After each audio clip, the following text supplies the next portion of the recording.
Okay. First of all, I believe everything is functioning okay and well. Let me just double check. I need to apologize to everyone because I was extremely busy today. Um, and I thought that I would come on and finish the video that I started yesterday. However, I'm actually go back to the beginning um, and start from the first frame. I got a few calls and there's some questions, and individuals still did not quite understand everything. So I'm going to go through what I began yesterday. And actually, from there, we'll get right on into it. So, that said, um, let me first and here.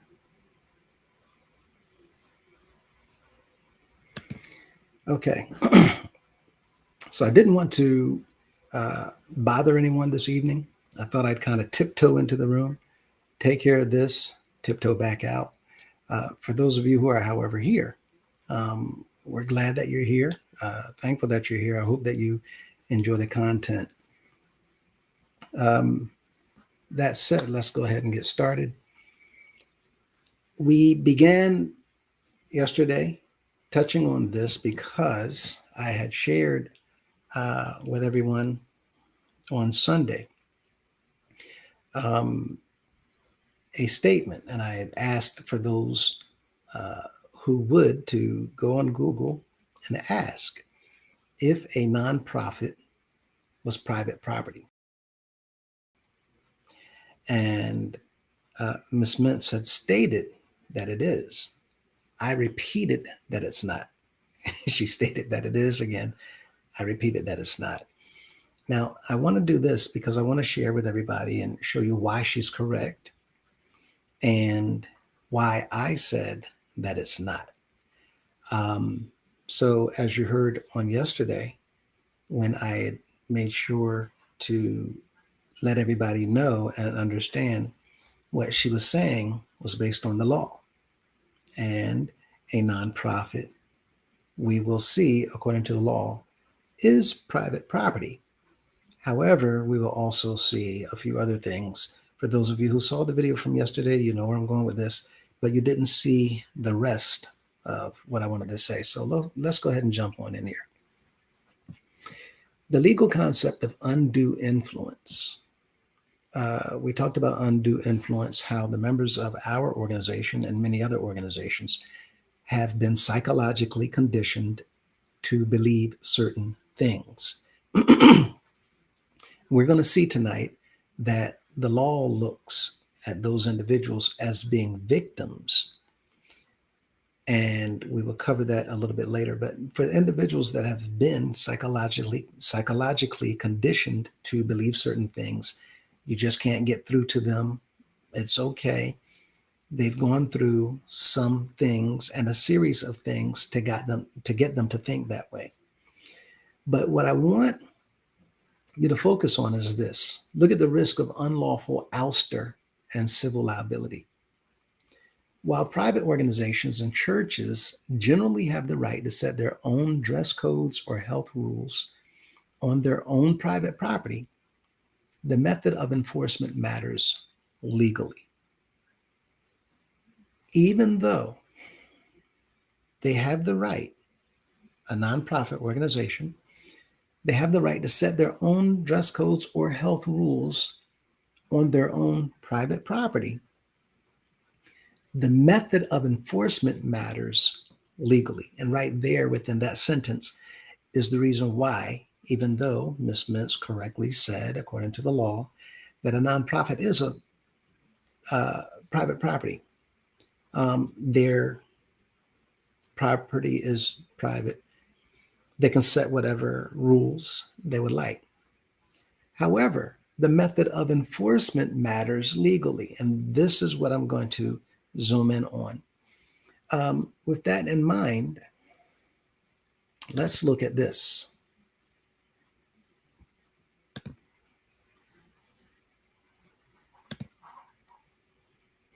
So the question that I asked was, is a nonprofit religious organization considered private, right? Private property, and can mandate things to members of the public if there is no law that says the public has to comply?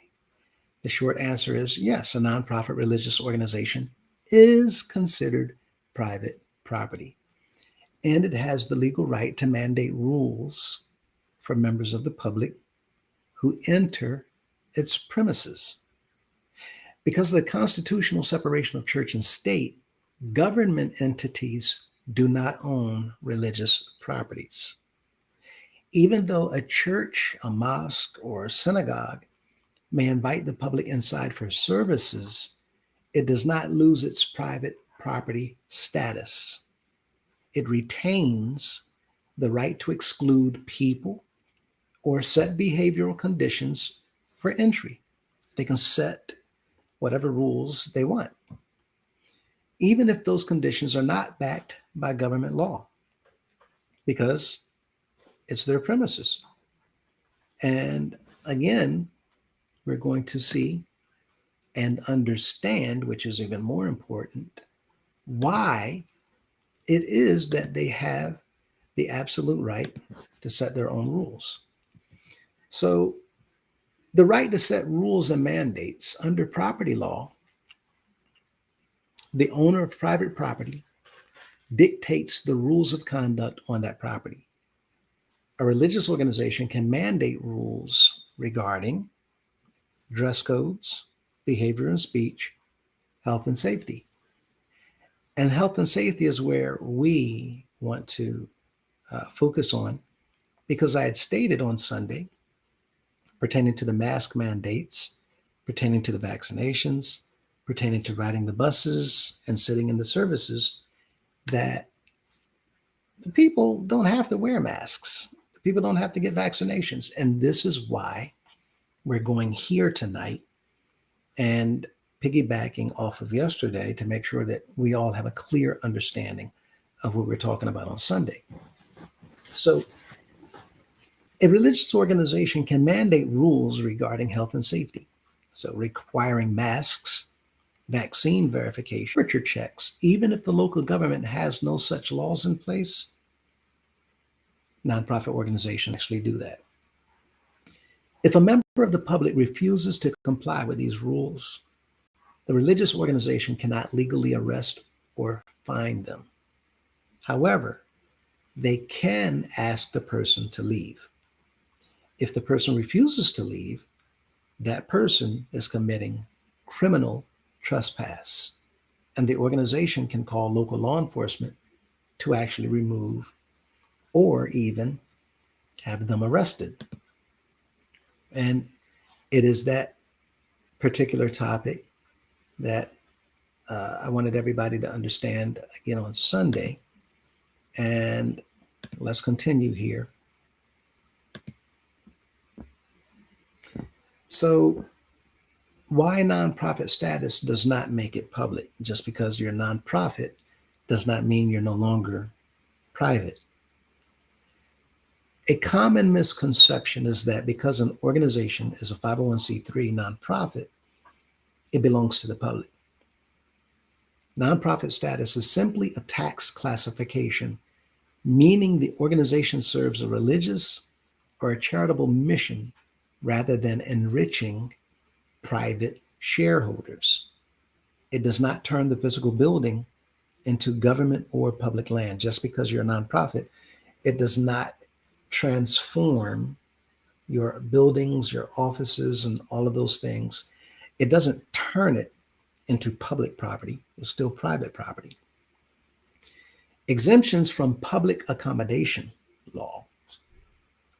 In civil rights law, businesses like hotels, restaurants, and theaters are called places of public accommodation.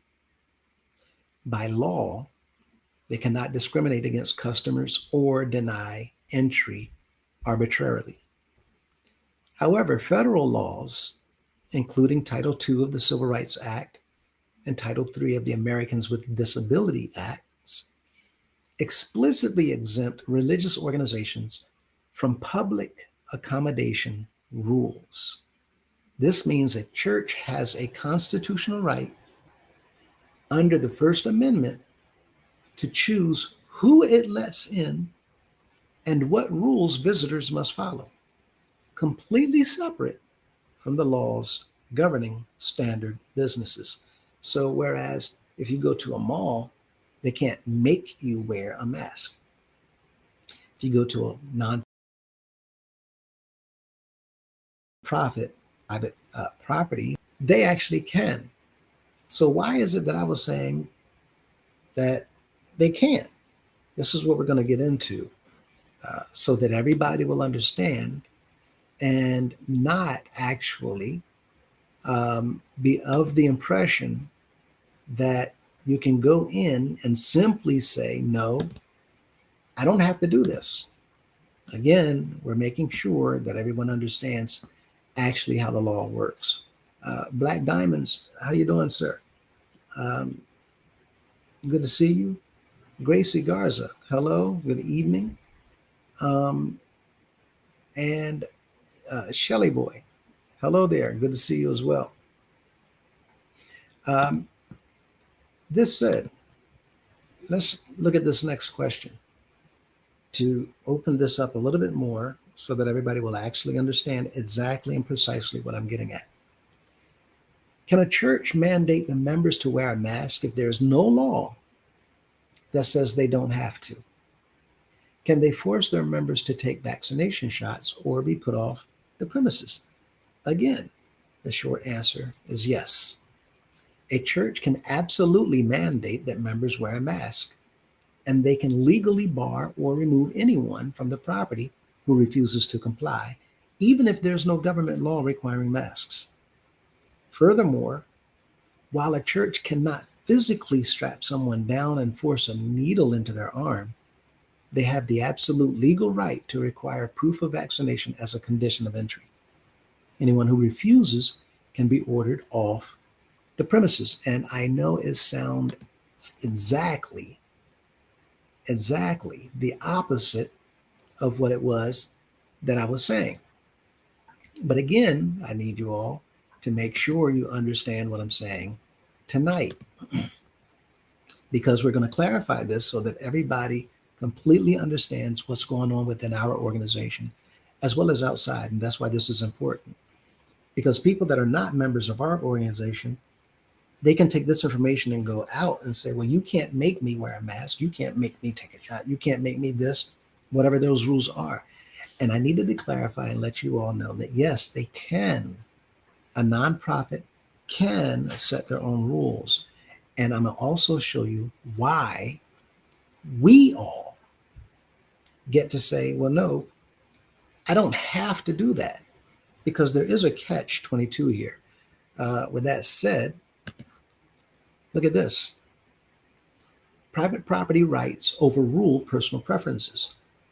A church is private property. Again, confirming what Ms. Mintz said.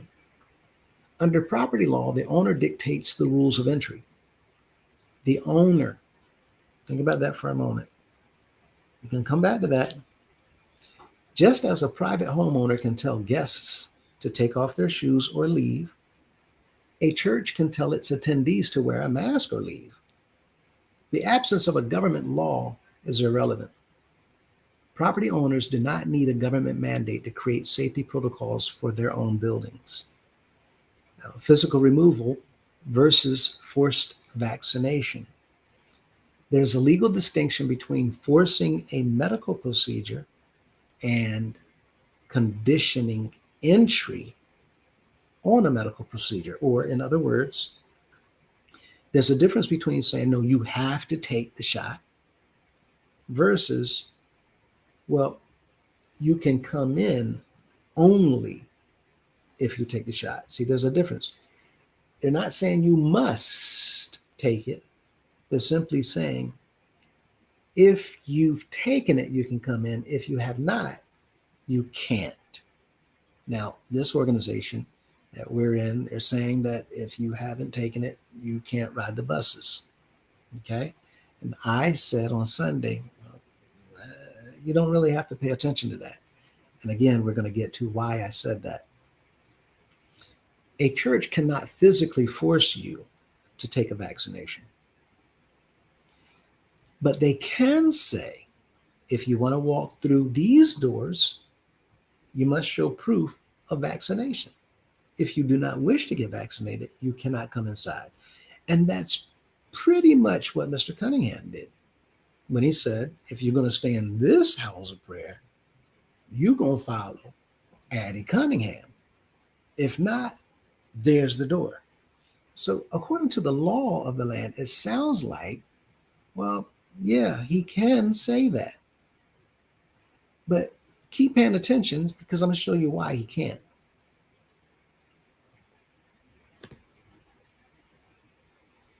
When we pay closer attention to what's going on, we see here the charge of criminal trespass. What constitutes a criminal trespass? What is it that defines a criminal trespass? If a church leadership team establishes a mask or vaccine policy and a member refuses to comply or obey, the church has the right to revoke that person's permission to be on the property. If the person refuses to leave after being told to do so, they're no longer a parishioner. They're no longer just a member participating in the services. Now they become a civil and criminal trespasser. The church can call local law enforcement, and the police will physically remove or arrest the individual for trespassing, not for violating a health mandate, but for refusing to leave private property when ordered to do so by the owner. And see, this is where Mr. Cunningham runs into problems, because he's not the owner of the organization. I know on paper it looks like it, but he's not the owner of the organization. If you look at this slide, you see the beginning is highlighted. It says if a church leadership team establishes a mask or vaccine policy,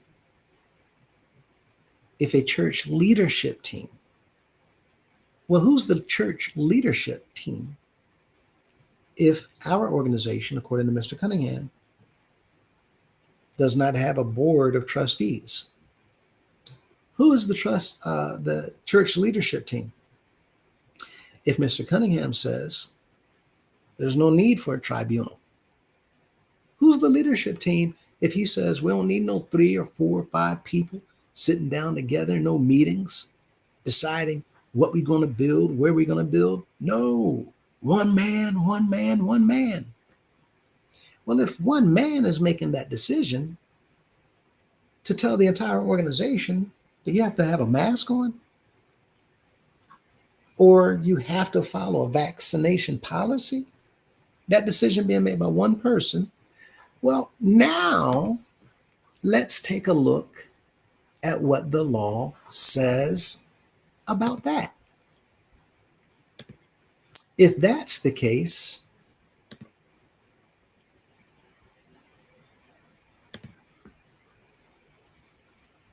what if the organization doesn't have a board deciding on these mandates, and the members are demanding reform due to unlawful rules that the members did not discuss, consent to, or vote on? Can a CEO that is acting like a dictator force the members to do what they never agreed to do if there's no oversight into keeping the CEO in check and alignment with the laws of the land? Short answer, no. No. Can a CEO force the members to do what they never agreed to do? No. A nonprofit cannot legally operate without a board of directors. And a CEO acting as a dictator cannot force rules upon members if doing so violates the organization's foundational bylaws or state corporate laws. If a CEO has dissolved, bypassed, or failed to appoint a board, which is backwards because the CEO does not appoint a board. A board of directors hires the CEO, not the other way around. But the fact is that AI is telling us if a CEO acts in any way, shape, or form without the presence of a board of directors having say so in this decision making, then the CEO is operating illegally. The CEO is operating illegally.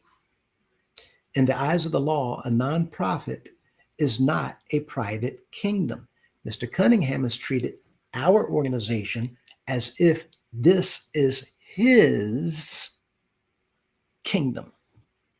And this is why he refers to himself as a king. The law says he's not a king. The law says we are not his subjects.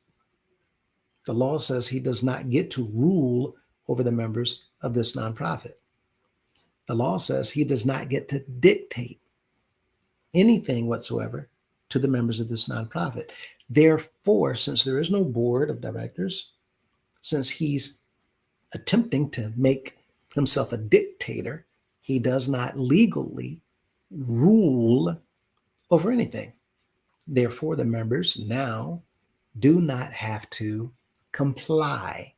When he says, I want you to wear a mask, you wear a mask. You're going to stay in here. You're going to listen to Addie Cunningham. Nope. Not one need whatsoever for any member to be afraid of a dictator in a nonprofit who's acting like a king, especially given the opportunity to come forward and learn how the law works. And there's no board, no oversight committee, no checks and balance system, who continues to say and want everybody to accept one man, one man, one man. The law says no, no, no, no. There is no one man, one man, one man, not over a nonprofit. It's illegal. Therefore, when you see if a CEO is dissolved, bypassed, or failed to appoint a board, they're operating illegally. In the eyes of the law, a nonprofit is not a private kingdom. It is a public trust overseen by state and federal regulations. A nonprofit is overseen, regulated, and governed by the state and federal regulations that's been in place by offices and administrations put there by government, state government or federal government, every nonprofit. So for Mr. Cunningham to be acting like a CEO dictator, I said, wear a mask. I said, get that jab. Before you come in here, before you get on that bus, the law says his rules are illegal. If you are a member facing a dictator, look at the bottom, CEO who's inventing unlawful rules without oversight, the legal reality of the situation and the steps to force a reform follow specific pathways. The reality, the legal reality of the situation and the steps to change that situation follow specific pathways. Now, we're going to look at, well, if this is the case, well, then what do we do about it? With that said, the legal reality the CEO is breaking the law. If there's no board of directors, the organization is out of compliance with both the IRS and state law. State law mandates a board. In almost every state, a nonprofit corporation is legally required to have a board of directors, usually a minimum of 3 distinct people: a president, a secretary, and a treasurer. Operating without one means the entity is structurally deficient and can have its corporate status revoked by the state. The IRS mandates independent oversight. To maintain 501c3 status, the IRS explicitly requires an independent governing body to prevent a single individual from controlling the finances and operations for personal benefit. We have one person, Mr. Cunningham, who says quite loudly, when you give the money, you don't tell me what to do with it. Illegal. We don't need no bunch of people doing anything that brings about confusion. No, illegal. He intentionally lies to everyone in here because that's what keeps the system going forward within our organization. And this entire time, the members did not know that we've been involved in illegal activity. This is why they keep on telling you, stay off of YouTube. Don't watch YouTube. They don't want you learning what it is that they've been doing and having us taking part in is illegal. If there's no board, the organization's out of compliance. It's that simple. Now, a CEO running a nonprofit with zero oversight, look at the bottom of that slide. Zero oversight is a massive red flag for private inurement, using a charity to enrich or empower oneself, which is grounds for losing tax-exempt status. Now, our members don't understand what that means. That literally means being shut down. Losing the tax-exempt status, we're no longer nonprofit. We're now for-profit. The problem with that is since they've been treating this like a for-profit and taking everything in here for themselves, they meaning the CEOs and whoever's working with them, they've been treating the house of prayer like it's their own personal bank account. Let me show you a little bit further, and then we're going to get into showing you how they've been doing this. That in mind,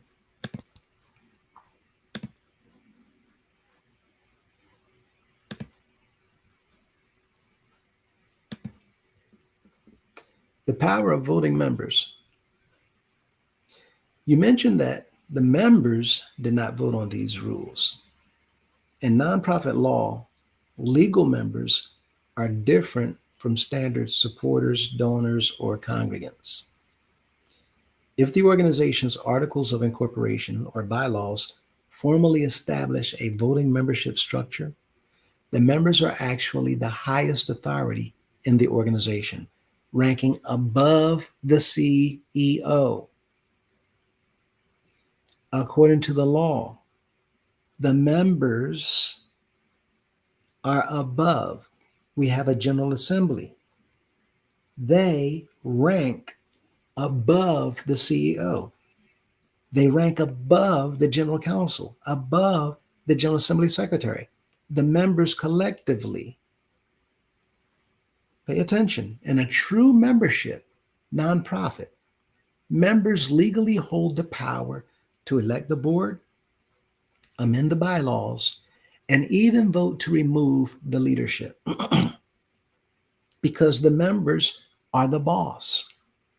If the CEO is implementing rules without holding required member votes, like get a jab to ride the bus, even a charge for bus seats is illegal. Not one member should be paying to ride the buses. We're going to show you that. To tell everybody in here, no, you're going to wear them at. It's illegal. You don't get to dictate to the people in the organization. If the people agree to your rules and discuss it and vote on it, and it passes by a unanimous decision, then now we are to be governed by those rules. But if that never happened, then you cannot force legally the members to wear masks or get a shot or to pay money to ride those buses. As I've been saying, people, it's even illegal for him to have his name on the buses. Any of the CEOs, we just did not know it because nobody was checking the law. And even me, I didn't even think to check until I found out with my wife in the 2022 General Assembly that the CEOs, they've been manipulating our laws and deceiving the members of the organization this entire time. With this in mind, the true membership nonprofit members legally hold the power to elect the board. We have the power also to remove leadership. If the CEO is implementing rules without holding required member votes, the CEO is violating the organization's own corporate charter, which is a breach of fiduciary duty. The government takes that seriously. Now, how to force reform and remove the CEO? This is what we've been saying. The members, if you're sick and tired of paying for seats and wearing masks and having to get a card to show that you took a shot, if you're sick and tired of all of the illegal activity and all of the corruption and all of the embezzlement and all of the money laundering and all of the theft and all of the yelling and the screaming and making people do this and finding people with all kinds of unlawful and illegal rules, another form of criminal activity, it's called extortion. If you're sick and tired of all this stuff, and we can continue going on and on and on, the members can simply come together, as you're about to see, and get rid of all of them. Just like this. And this is why I've been telling everybody 3 weeks, as little as 2 weeks, and if everybody got on the ball, 1 week. If the CEO refuses to implement a board, and our CEO has done everything he could to keep a board out by deceiving the members, along with the general counsel and the General Assembly secretaries, making the people think that they're having a real and a legitimate General Assembly while using the people's lack of knowledge against them. They've kept a board from being established in here so that they can continue this one-man leadership and do all kinds of things with this money that none of us know about. If the CEO refuses to implement a board or listen to the members have the legal right to force a restructuring, and this is all we're preparing to do, to restructure the leadership and how this organization is governed is all we've been attempting to do. The members have the legal right to force a restructuring through 3 primary avenues, and we are going to talk about one of them.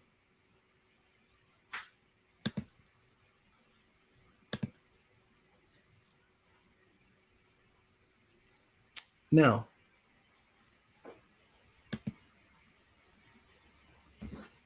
step 1, demand the corporate bylaws. We already have these.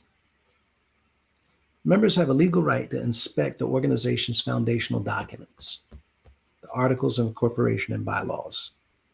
You have to get a copy of these. Again, we already have it. Look for the section on meetings of members and removal of officers or directors. Chief Executive Officer simply means that he is the largest officer of the corporation. He's the chief officer. As a CEO, that makes you an officer, and the officer itself, of course, is an employee, and we've gone over this over and over again. Look for how many members are required to call a special meeting. If you can rally enough members to meet that threshold, you can legally force a meeting. vote to appoint a legal board of directors, and have that new board immediately fire the CEO.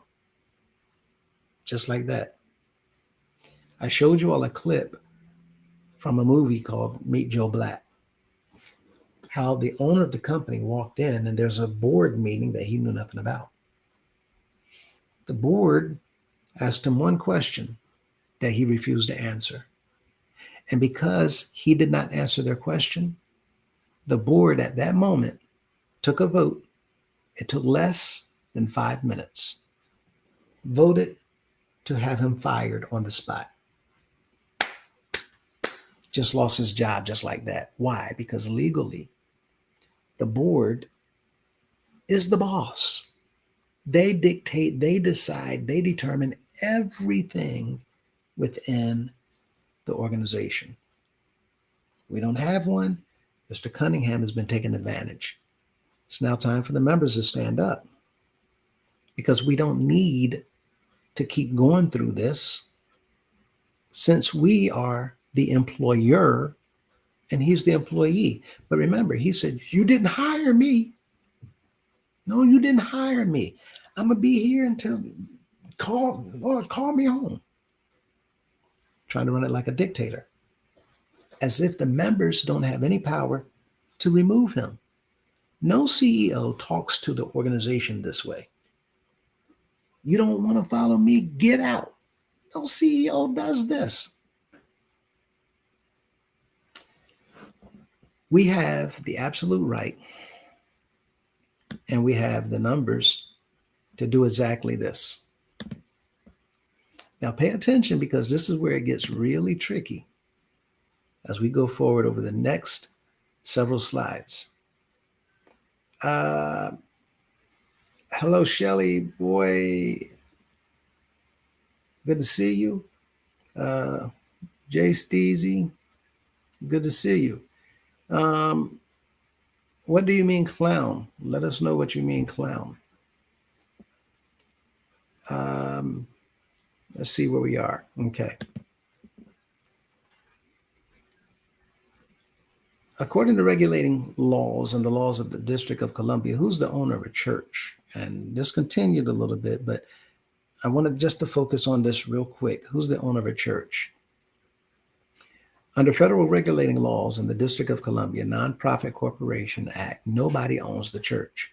So remember, the law says the owner can make rules that people have to comply with. Well, the owner is literally stipulating those who run that nonprofit, right? So we saw that if a church leadership group decides to set rules, then everybody at that point, you have to comply. You have to abide by those rules. That's the legal authority that they have. But since we don't have a board, we don't have a group of leadership, we don't have a board, we're not talking about the general counsel. We've already demonstrated through the supreme laws that the general counsel is also in non-compliance with the law. They are co-conspirators with what Mr. Cunningham is doing. Same thing with Mr. Jimmy Jones as a General Assembly Secretary. And now to make the whole kit and caboodle complete, you add Mr. Murray to the mix, and now he's the Assistant General Assembly Secretary. What in the world's going on here? These are individuals scratching each other's backs in front of the members of the organization, laughing in our faces while they go behind closed doors and do whatever they want. But the members are waking up.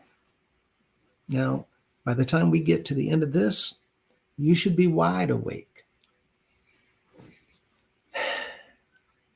By definition, a 501c3 nonprofit corporation cannot have an owner, can't have partners, can't have shareholders. Instead, the church's assets are legally classified as a public and religious trust. The organization belongs to the public at large. That's what I was also getting at when I said not private property. But as long as they're doing everything according to the letter of the law, it is private property. The problem is our organization is not doing things according to the letter of the law. And since the CEO, the General Assembly Secretary, and his assistant, the General Counsel themselves, are all skirting around the law, they're doing everything to break the law. They're bending the law. They're skirting the law. Since they themselves are non compliant to the law, because they're not obeying the law does not give them the legal right to tell anybody else, these are our rules, you must follow it. No, the law looks at you as a criminal. The law looks at you as a lawbreaker. The law is not going to say, well, you, Mr. Lawbreaker, we're going to give you the legal authority to tell other people they must do what you say. When you're breaking the law, they don't give you any authority whatsoever. They want to take you, put handcuffs on you, and lock you up. So, in a situation like ours, where the leadership are all corrupt and breaking the law, legally, they don't have the right to make rules and mandate, stipulate, or enforce anybody else to follow them. Period.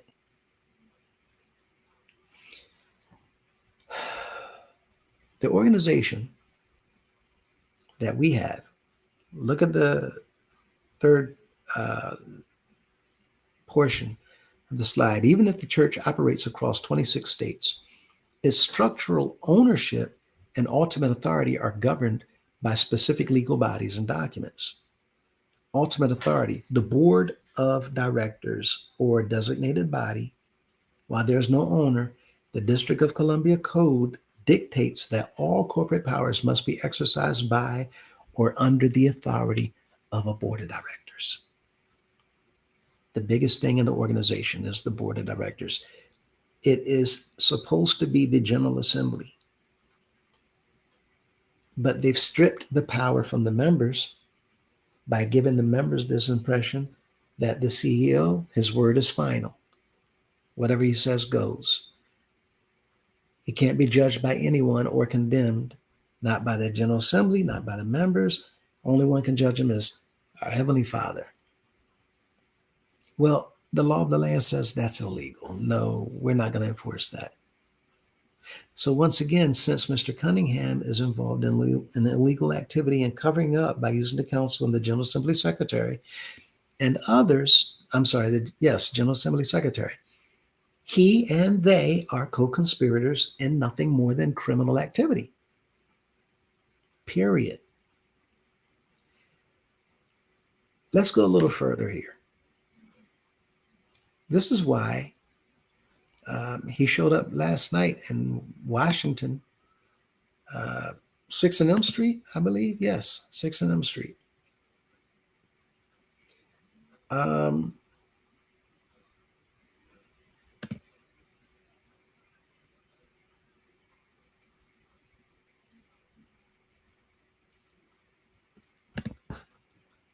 Ultimate authority. While there is no owner, the District of Columbia dictates that all corporate powers must be exercised by and under the authority of a board of directors. The CEO is not the owner. A founder, pastor, or CEO is merely an employee or an officer appointed by the board. They have zero personal ownership over the church or its multi-state assets. He cannot make any rules. He cannot tell the guards, security, chairman, councilmen, pastors, you make sure these members do whatever. No. The members are over all of the pastors. The members are over all of the general councilmen. The members are over all of the chairmen. The members is even over the bishop. It's called the governing body, referred to as the General Assembly. And any officer of this organization that's given the people a problem can be brought into a meeting, and the meeting consisting of the members can vote them out. As simple as that.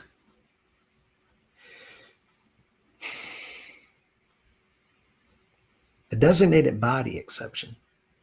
Under DC law, religious corporations' articles of incorporation can vest board-like powers in a designated body, such as a council of elders, a diocese, or a congregation. Now, look at what this says.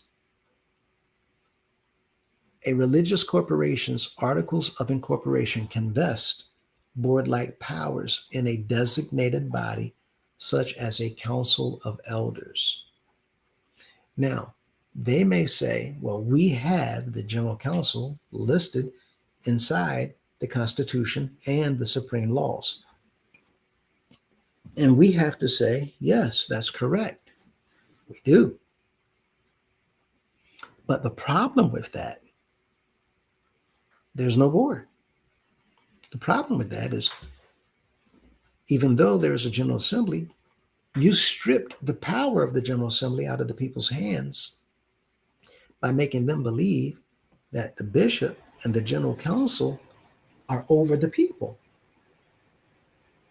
Therefore, when this all comes out into the open, the laws of the land are going to say, oh, not only is this foul ball, you've been deceiving them from the very beginning. And all of these self-made rules and these fines and the coercion and the manipulation and the psychological conditioning, all of the things that you use to take these people's money, there's a word called restitution. And we're going to be getting into every single one of these issues so that the members of this organization understand not only what you've been doing, but the fact that you've been stealing from them from day one while getting them to trust in you. And in a few more slides, we're going to show everybody how the money is being partially laundered in the house of prayer. This council, the General Council, was not set up by the people. The General Council was set up by the CEOs, the bishops. And so when you look in the supreme laws, that first article, you'll find the General Council in there, and you'll see the fact that they work for the bishop. They don't work for the people. And they work for him in order to protect him and the assets of the organization. They're not there to protect the people. They're literally puppets working on behalf of the CEO in order to keep the illegal activity in here covered up away from the people. Their job is to make you believe in him while telling you, because he is who they say that he is, your job is to give him your money because he is all of the world, all over the world, the one anointed man. And according to what was said in the Old Testament, he, our Heavenly Father, is going to bless you if you bless him. And in all these blessings being passed around, don't forget about us. And we're going to get to that in a moment. So, whoever is named in the DC corporate charter holds the ultimate governance power. Well, the corporate charter should have the people in it. And this is going to be another big problem. Let's go on a little bit further. Hello.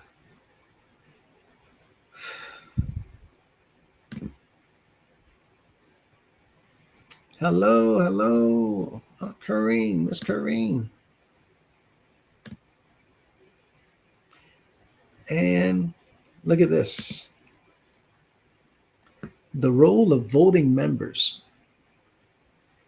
If the church was incorporated in DC as a membership corporation, the formal voting members hold the ultimate structural control over the organization. The members hold control over the organization.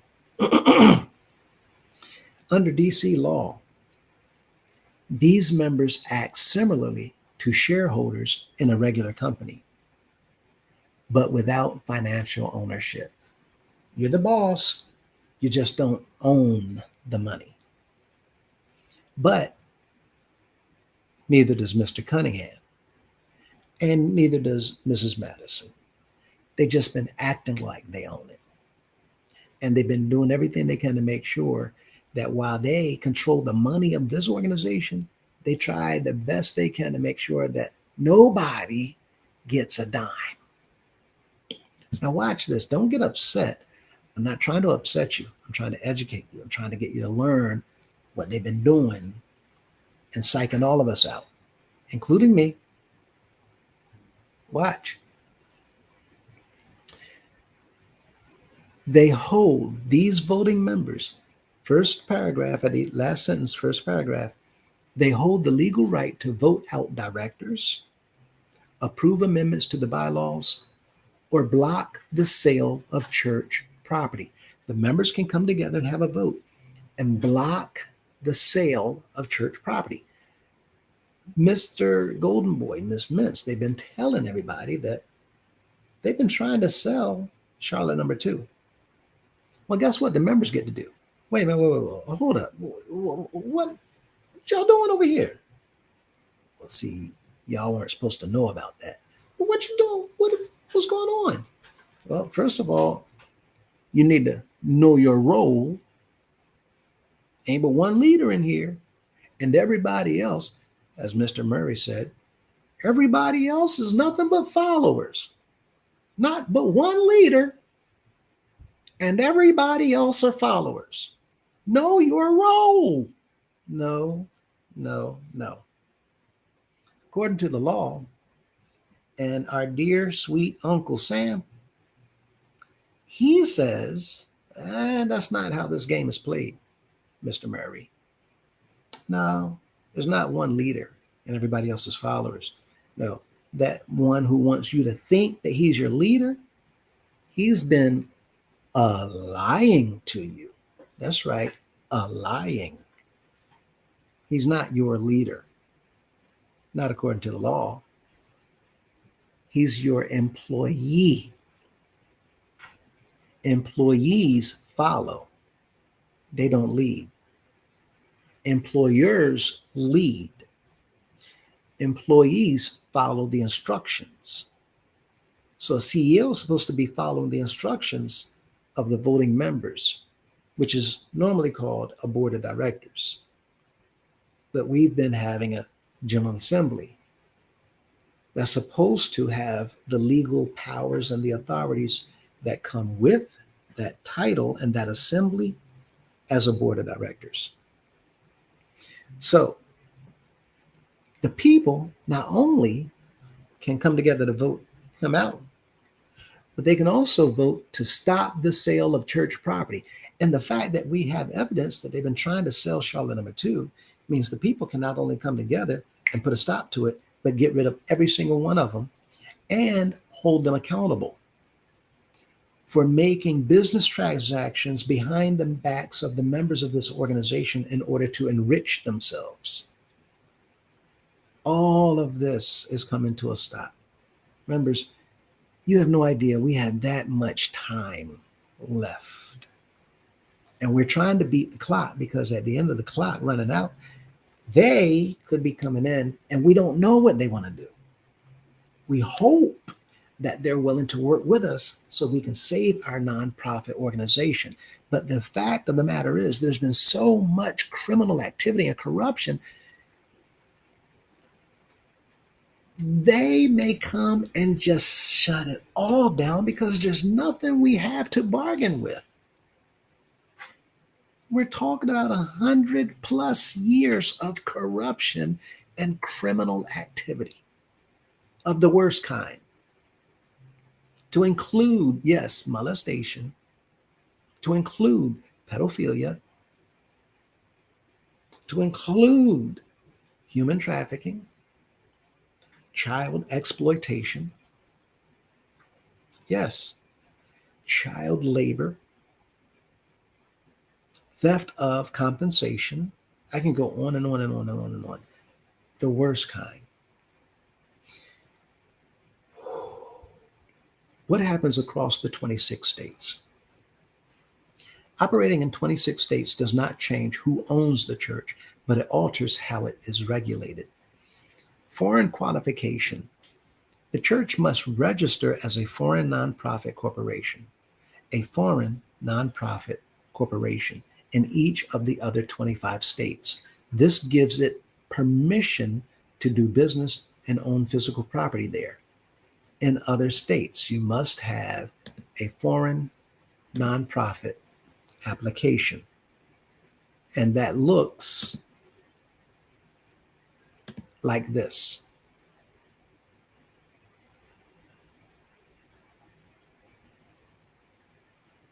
Okay. See this here? Application for certificate of authority, a foreign corporation.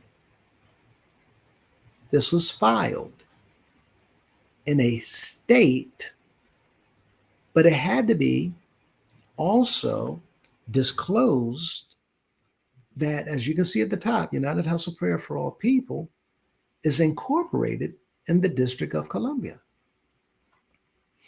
So they know where you're incorporated. And since you're incorporated outside of their state, you act as a foreign entity. You're not foreign from a different country. You're foreign from a different state. You operate in another place outside of this state, and you're knocking on the doors of the state, asking us for the state's permission to come in and operate within our state. But you're foreign because you're not incorporated here. We don't know you. You're from another state. And this is why, for those of you who don't understand how this all works, this is why Texas is called the Lone Star State, the single star, because they made sure inside of their charter, inside of their state's document, the Constitution, that anytime the state leadership chooses and the members of that state's residents, they say we're in agreement. Anytime they want, they can literally vote to detach from the United States and become their own territory, their own country. So when you hear Lone Star State, the idea behind it is we stand on our own. We're single star. Texas, don't mess with Texas. If we choose, we'll separate from all of you other stars and stand on our own, the Lone Star State. They're not dependent on any other state. Now, y'all might get help from us from time to time, but we ain't playing no games. And if y'all don't act right, we will pull away in a heartbeat. Why? Because they have expressed written language within the contract called a constitution. And therefore, they get to say, before you come in here and operate, no, you're going to get our permission, because Texas don't play that. So you have to have an application from a foreign geographical location. And that's where the District of Columbia comes in on this particular form. Now, going back to what we were just talking about, you see where it says foreign qualification, the church must register as a foreign nonprofit corporation in each of the other 25 states. All of these other states has to have that document. Now, what we're finding is all these documents that's been filed over 100 years does not have some things. And there's nothing anybody can do about it because it's been sitting there the whole time, and now people have copies. Can't change them. And these very copies will be used. So Mr. Cunningham knows he's lying. The council knows that they're lying. The General Assembly Secretary knows that he's lying. And the Assistant Secretary also very well, he knows that he's lying. The partner of Mr. Cunningham in crime filing documents to make himself part owner of the organization, while members are sitting back just taken advantage of over and over and over again. These individuals are traveling around talking to the members to their faces, telling y'all, just stay with us. Just keep doing what we tell you. Don't watch no YouTube. Don't let your ear be used as a dumping ground. These are the same liars that work to protect other liars. And they want the members of the organization to continue to be ignorant of the facts. That's why they keep telling you, stay off social media. Everybody that refuses to watch social media, they're stringing you along as if you are a fool so that they can continue robbing you blind and keeping you in a mind frame to do absolutely nothing whatsoever about it, knowing that you have the power to get rid of every single one of them just like that. That's why he's doing all this traveling, trying to pop up, to continue to instill fear in the people, yelling and yelling and yelling. Now he's begging, pleading. I just stopped by to see y'all. Well, we don't want to see you. Not in here. No more. Because we're on to you. The gig is up. All your entourage coming in and walking down the aisle with brown paper bags of money. The gig is up. All of these meetings you're having all over the country behind closed doors, the gig is up. Internal governance stays in DC. Internal governance.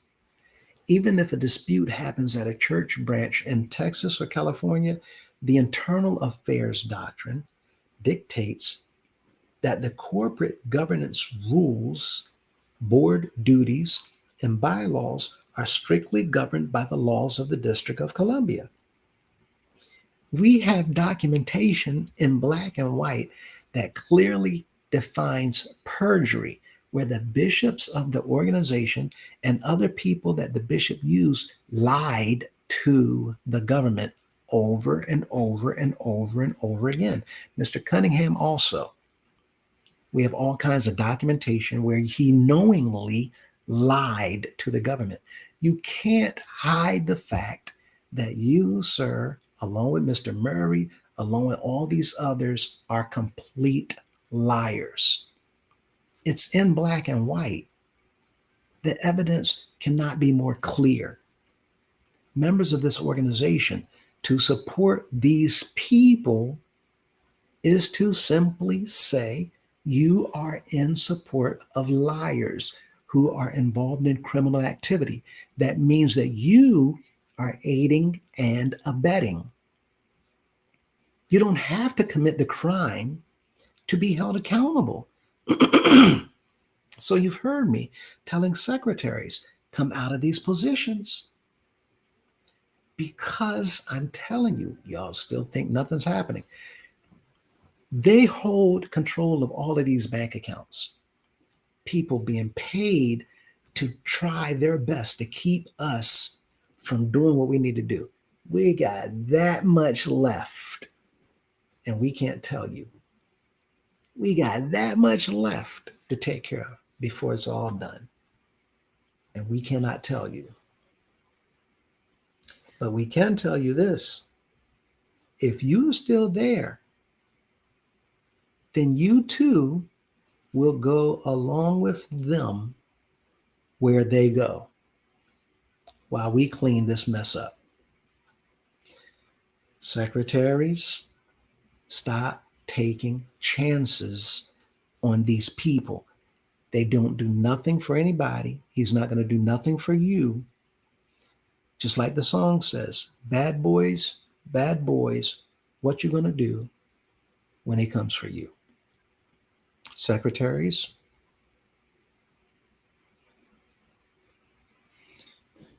multi-state supervision. The Attorney General of every single state where the church operates has the authority to police the church's local branches to ensure assets are not being stolen or misused by executives. there are regulating agencies that has the authority to do whatever they need to do in here, and Mr. Cunningham knows it. You all need to completely understand where we are right now. We're so very close, and we have absolutely no idea when they're coming in.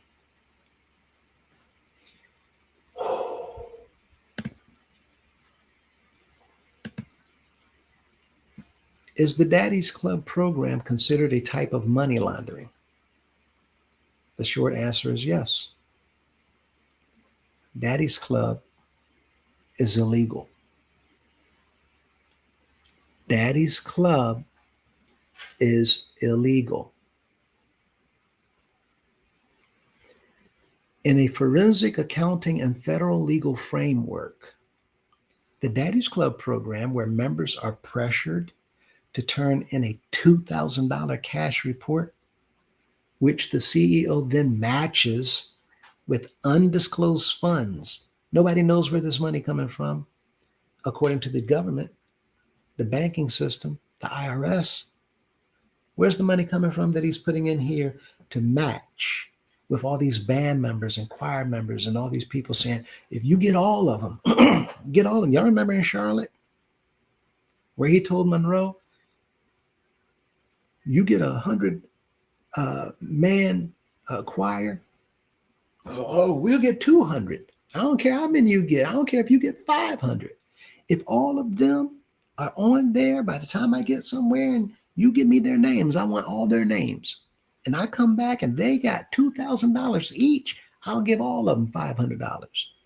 Why is he willing to give $500 to all these people? $500 to all these people, $500 in G class. But you heard me say yesterday, choir directors get $2 for singing. Pianists might get $2, $3, maybe $1. Others get, why are you giving these people $1, $2? These are grown people. But G class, you're giving everybody 500, 500, 500. All these tens of thousands, hundreds of thousands, millions of dollars a year going in G class coming from the bishop. I'm going to show you what's going on.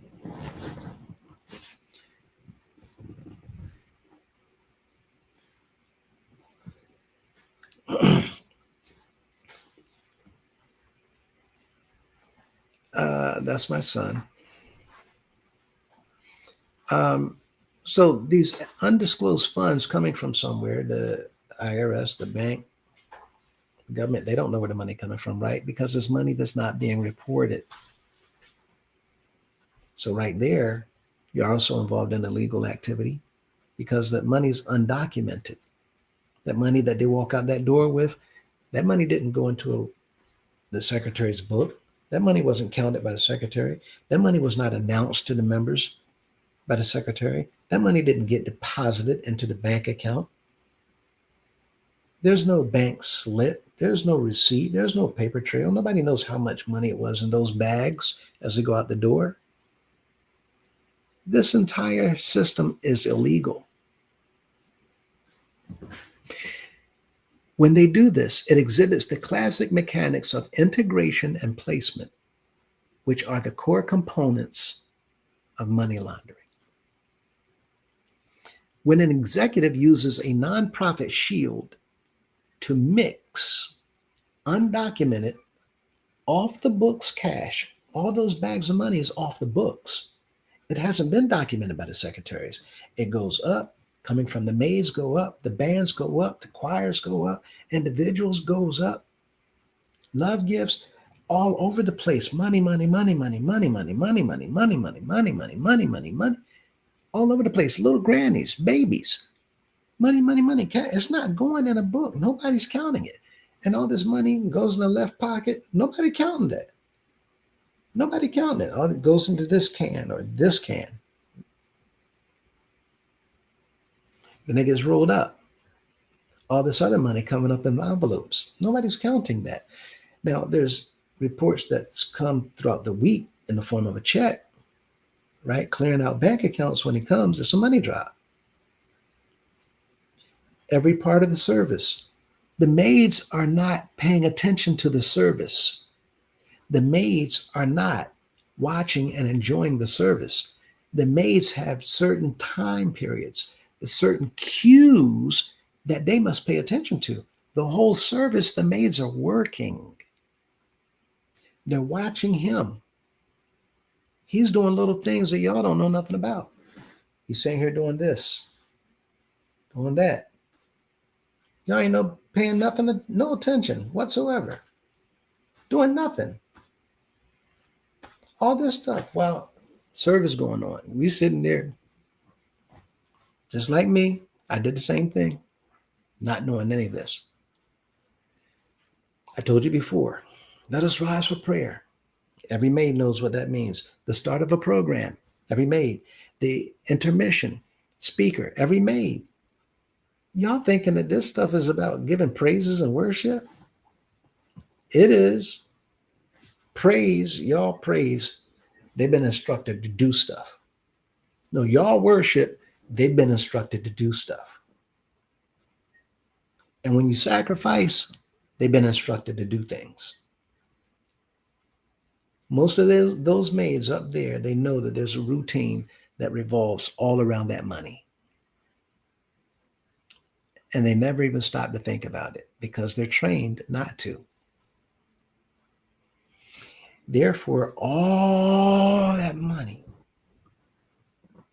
throughout the entire service coming up, all that money is being gathered up and neatly stowed to go right back out that door unaccounted for. When that happens, when an executive, a CEO, uses a nonprofit shield, the house of prayer shield, while behind it, they take an undocumented money off the books cash with legitimate member donations. That money goes out the door. I'll give all of y'all when I come back. Okay, 300 people on this group, 140 people on that group, 30 people on this one, 40 over here, 60 over there, 72 over here, 14 over there. All these people. I'll give you, give $500 each, 500, some 1,000. All that money adding up. Why? Because he can't bank it. He can't tell the banking system because the IRS will see, wait a minute, where did this money go? Oh, this is love gift. This is compensation for my services to the organization that I'm in, nonprofit. I'm the CEO. This is compensation. That's compensation for my services. Let me ask you all a question again. I've been asking this from day one. What are Mr. Cunningham's services to the organization? What does he do to serve the organization?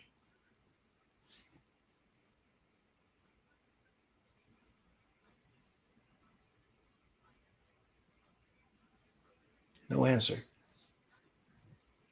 Nobody knows. To serve this organization, was any of the bishops? Nobody knows. AC units are broken all over the place. Steps are cracked all over the place.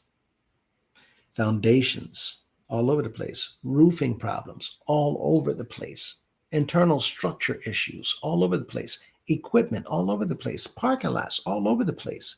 But the purpose says to establish, erect, and maintain. Do y'all know what does not look like the condition of the house of prayer? Do y'all understand what does not look like the condition of the buses? Y'all do understand that all that money y'all spending on seats from these buses, yet the bus is breaking down every time you turn around, and you have to sit there on the side of the road for 2, 3, 4, or 5 hours while they get another one. We had one bus break down, they got another bus to pick them up, then that bus broke down. Buses not being fixed and maintained properly.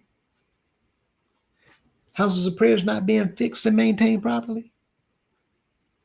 members' apartments and homes not being fixed and maintained properly. But the condominiums, oh, that's a different story. Condominiums don't have that problem. Condominiums don't have no problem at all. Condominiums sitting back, just money coming in, and they don't have those issues. All of this money going out the door to say, I will match if you all get 2,000, if you all get 2,000, all get 2,000, all get 2,000. If you all get 2,000, I'll match it. That's because the undocumented money he's putting in the house of prayer. Let me show you. It transitions from poor bookkeeping into a deliberate financial crime. To come and put and put and put and put and put becomes a crime. It's not an act of benevolence. He's not doing this because he loves you so much. If he loves you so much, instead of putting $500 credits on G class, why didn't he give all those people or whoever else needed it, especially those in a furlough, why didn't he give y'all $500 each? Why didn't he multiply it times 2 or 4 or 8? Why didn't he give anything to the people? Anything more than $2 or $3? Why is it that the people who went through natural disasters didn't get a thing unless it was from the members of the house of prayer who he told to go into their kitchens and pull stuff out? The people get nothing unless it's a G-class report, because it's his money, Miss Dolores' money, going back in the organization into a report on y'all's name so it can get banked in the house of prayer. That's what this means. When they use Nonprofit Shield to mix undocumented money with legitimate member donations, you're taking this money, all the love gift, all the whatever, other money, you're taking all that and you're putting it with the members' money. If y'all get 2,000, all of y'all 2,000, I'll give you all 500 each. They're mixing undocumented money with the legitimate members' money. They don't care how you bring it in, just bring in cash. Y'all make reports. I'm going to add mine to it. I'm going to add mine. I'm going to add mine, add mine, add mine. So my money can be deposited through the bank. And then, you know what I mean? That money going to be clean. Now I can spend it. I can take it out and spend it because now it won't be questioned. I'm putting it in along with yours. Hello. Howdy. Doing excellent. I wanted to make sure that I took a moment, just since I'm going through the comments here, to address all of them. I wanted to find out what this clown was about. Yes, do tell us in the comments so that we can address it.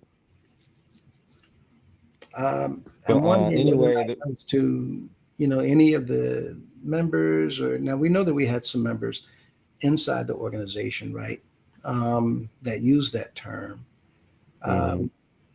Um, so I'm wondering, because of course we want to keep everything uh, in a situation where, we're not coming at.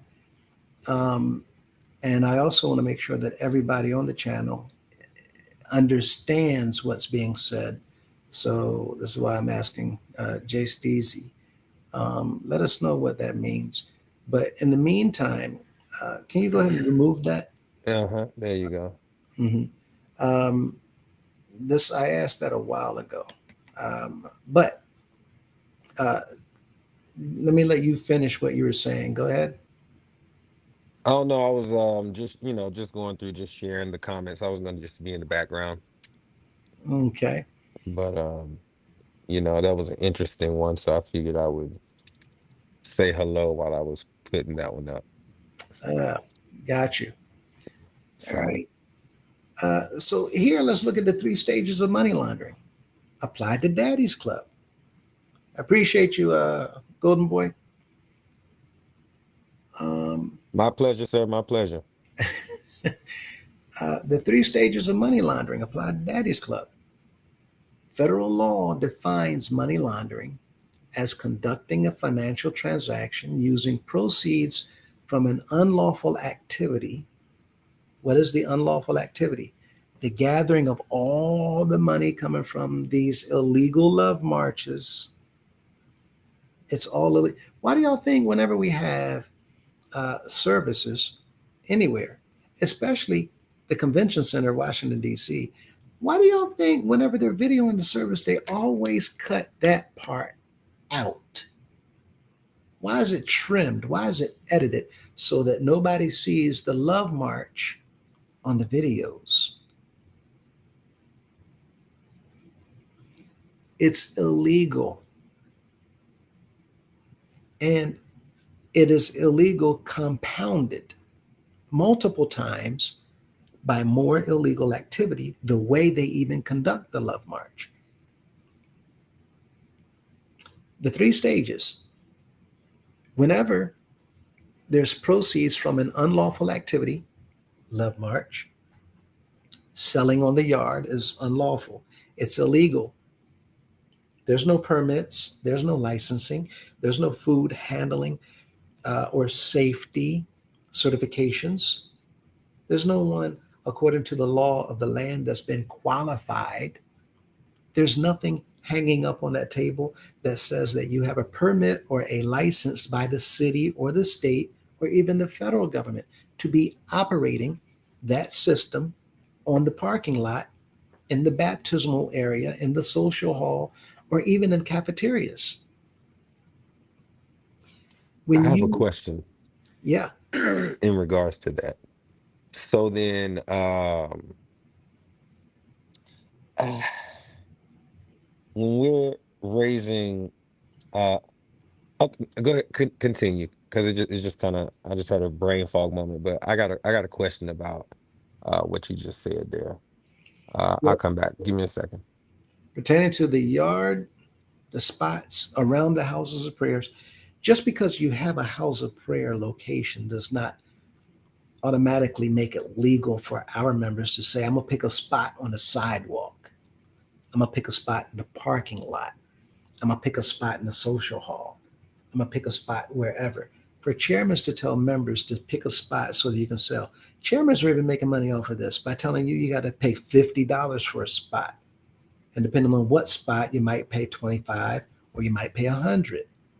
Well, there's no accounting for this money coming in for the fee of having a spot.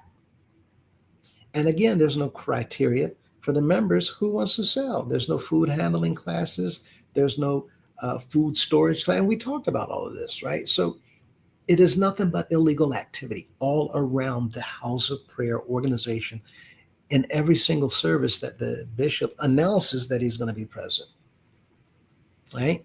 Even when he's not present, there's illegal activity being conducted by the chairmen and the pastors. And now the members know that they've been sucked into this illegal activity by doing certain things also. But the Question. law says, yep, All right, so going back to videotaping services, right?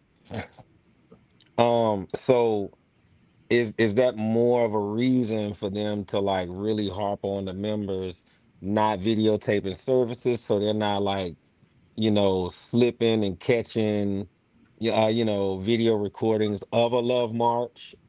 You know what I mean? Because I bet if it was allowed for us to videotape inside of a service, we would all love to videotape a good love march. absolutely, You absolutely. know what I mean? So and you don't have no videos of love marches. on YouTube, Oh, but absolutely. again, you wouldn't have time to anyway because everybody should have a dollar bill in their hand and if you're not in line, making your way, getting yourself ready to line up with the group that you fall in line with, and then you go back through with the other group you fall in line with. Well, yeah, I mean, there's reasons, right, why they say the things that they say, and there's reasons why they don't tell the members why they say Hmm. the things that they say. It's simply, quite frankly, do as I say, not as I do. So why is it that Hmm. you're told to not record, but they can record? Well, Well, do what he says, because there's only one leader, according to Mr. Murray, and the rest of us are followers. Go ahead. well, they sure had a fight on their hands trying to keep me from videotaping my cousin Dexter Reynolds' wake and funeral, and I videotaped that from start to finish on both nights. They were upset. Too bad. Yeah, and we're going to talk about that. I think we touched on this before, because there's certain laws that touch on this as well. So Hmm. it's unfortunate that our members are only now coming into the knowledge of these laws, just as we also did not know. They don't know. Um, Hmm. but now we're making you aware. And one of the biggest, right, quite frankly, surprises is to find out that Daddy's Club is a form of money laundering, Hmm. right? And so, again, just like you said, the videos that they're telling members not to actually utilize, it's the same thing with taking pictures, because they can't control what members do, but they can control internal, um, permitted by the bishops, staffing to do those things, because now they're going to get those things and they can cut out whatever they want to cut out, edit whatever they want to edit. But the people, they can't do that, right? Which is another reason why in the General Assembly, they tell you to write your own minutes, right? But you can't record the minutes. Why? Because in the court of law, they can dispute your handwritten minutes, but in the court of law, they cannot ever dispute a recorded minutes that's electronic. You can't argue it because that's your voice, and it is proven that these events actually transpired. It's no longer your word Yeah, versus my word, yeah, right? So even that we demonstrated is illegal for them to say you cannot take your cell phones, your watches, or smart devices. That's illegal. Every single thing in here is illegal. yeah. Oh, I posted some clips from the wake and the funeral on YouTube years ago. I'm literally the only person to have videotaped the full service. So when I put those clips on YouTube, oh Lord. And who would have thunk little old me would have turned into little old golden boy. But No, it was just an interesting thing. I took it down, for the sake of his wife. I didn't want them harassing her, because I put it up, so got me yeah, thinking that got some wheels turning. Sorry. I'm sure it blew up. Oh, it definitely did. Hmm. And now let's look at the top paragraph on this slide. Uh, at the end of this, no, let's go back to the beginning. It defines money laundering as conducting a financial transaction using proceeds from an unlawful activity to conceal the nature, right, the location, the source, the ownership, or control of those proceeds. Now, we know that we're not told anything whatsoever about the money. In fact, let's go right back to what he said a few weeks ago. Once you give the money, you don't tell me what to do with the money. Right? At the same time, he said that he's the steward. Do whatever he wants to with it. The Daddy's Club system matches the three recognized stages of this crime: placement, the cash generation. This is where the organization extracts millions in raw, undocumented cash through the weekly love gifts, unpermitted bus seat fares, forced commercial marketplace labor, thus working on the yard or in the cafeteria, and $25,000 altar marches, right? And this is just a modest amount. 25,000 from a love march, you all would be surprised how little that is. Because it's not just a handful of people coming up with money. And we were talking about the senior, the adult march, and then the youth march, and then the grannies. Right now, remember, there was a time when the love march would take 30 minutes, 40 minutes, an hour. How much money do y'all think landed on that table? Not to mention the amount of money that came through the program. Not to mention the amount of money that was collected before he arrived. Right? And I think people are forgetting that you're talking about an hour of continuous marching, no breaks, constant, constant, back to back, back to back, back to back person. You know what I mean? Like Yeah. you have to really put it into context and really for those that haven't ever seen it in another organization to know like what we're actually talking about in a march. You know, like we're talking about people packed shoulder to shoulder. They're almost touching chest to back. They're so close, you know, getting in the spirit, ready to give and you know, or march on the way down to give. So It was a criminal dream come true. absolutely. And not even a single line, right? You're talking about Mm-mm, two lines coming down, two people together, right? mhm, Boom, boom, boom, boom. mhm, Just cash, cash, cash, cash. The table. mhm. And so you have the people at the table who make sure that the money doesn't pile up. They're taking it, they're taking Mhm. it. But see, y'all not paying attention because there's maids back there too. And they're Yeah. taking it as it's handed off. And it's handed off. That's why the money on the table doesn't pile up, pile up. It is to keep Mhm. us thinking that there's nothing there. Mhm. Boom, boom, boom. And where did it go? Where did it go? Where did they have this system Mhm. down pat? Not to mention the buses Mhm. are going to come up at the end of the service, right? Mhm. Now, the extracting millions. This cash is smuggled out in brown paper bags under suit jackets, completely Mhm. bypassing. Now, it's not all in suit jackets. See, I'm not going Right. to go into more detail about this because people they thinking, well, Louis, no, no, no. Matter of fact, I'm glad I Mhm. went this route. Let me say this before I continue.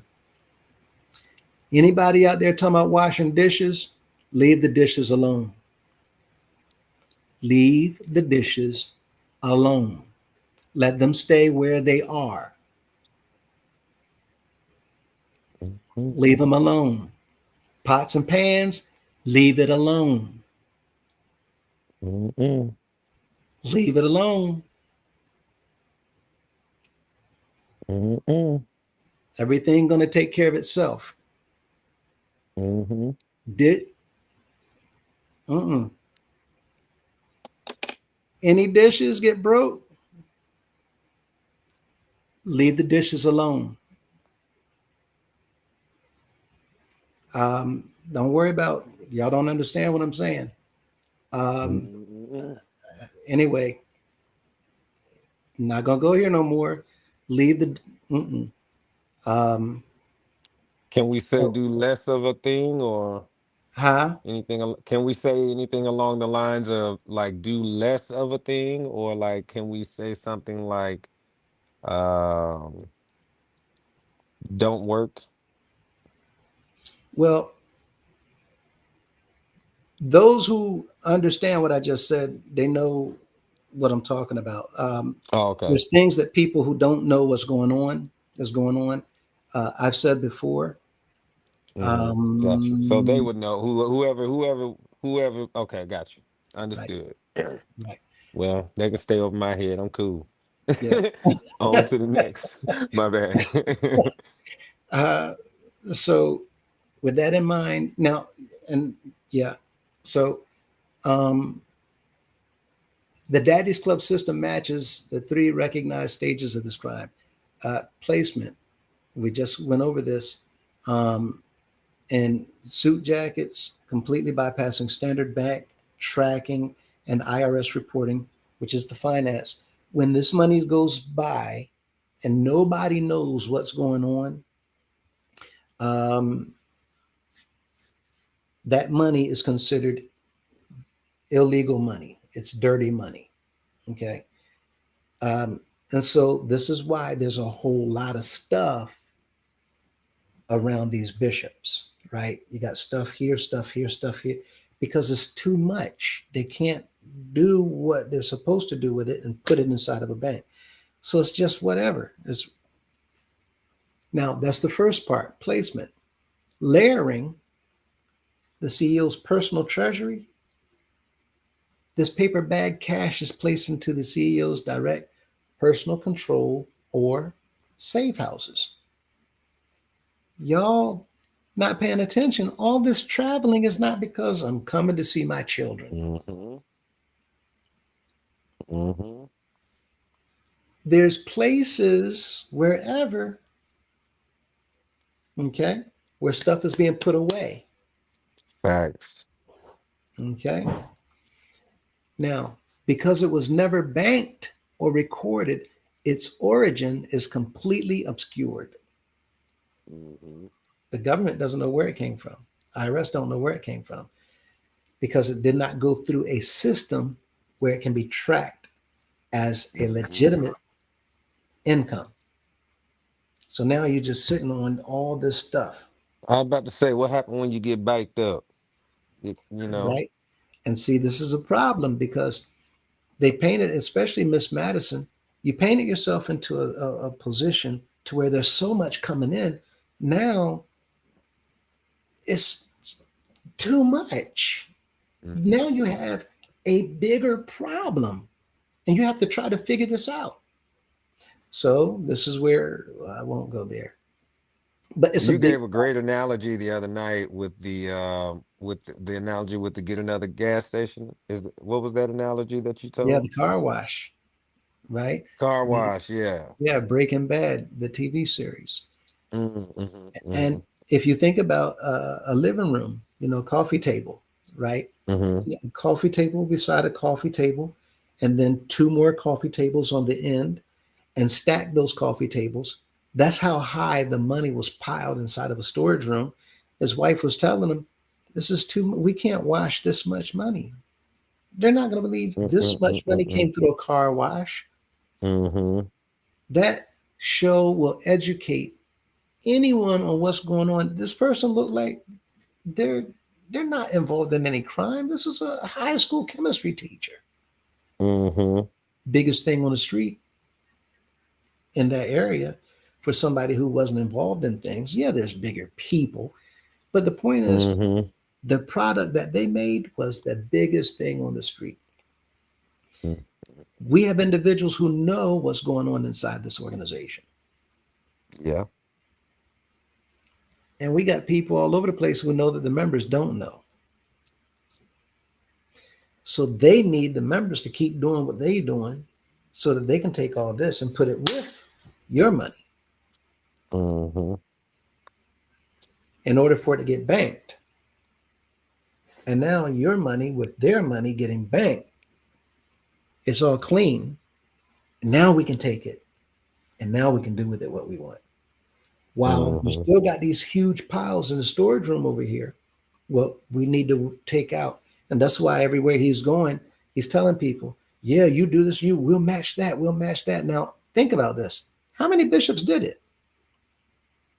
Coming up with ways to put money with legitimate money.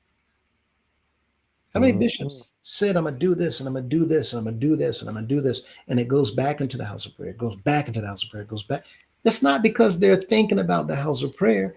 It's because they're using who they call stupid people to wash dirty money that they got from the same stupid people, or Mm-hmm. that they stole stupid people's money to create other income streams, and then they taken that Mm-hmm. money to put with the other stupid people's money. Me In being their one of the words. stupidest. In Yeah, their words. yeah. Looking at us like fools.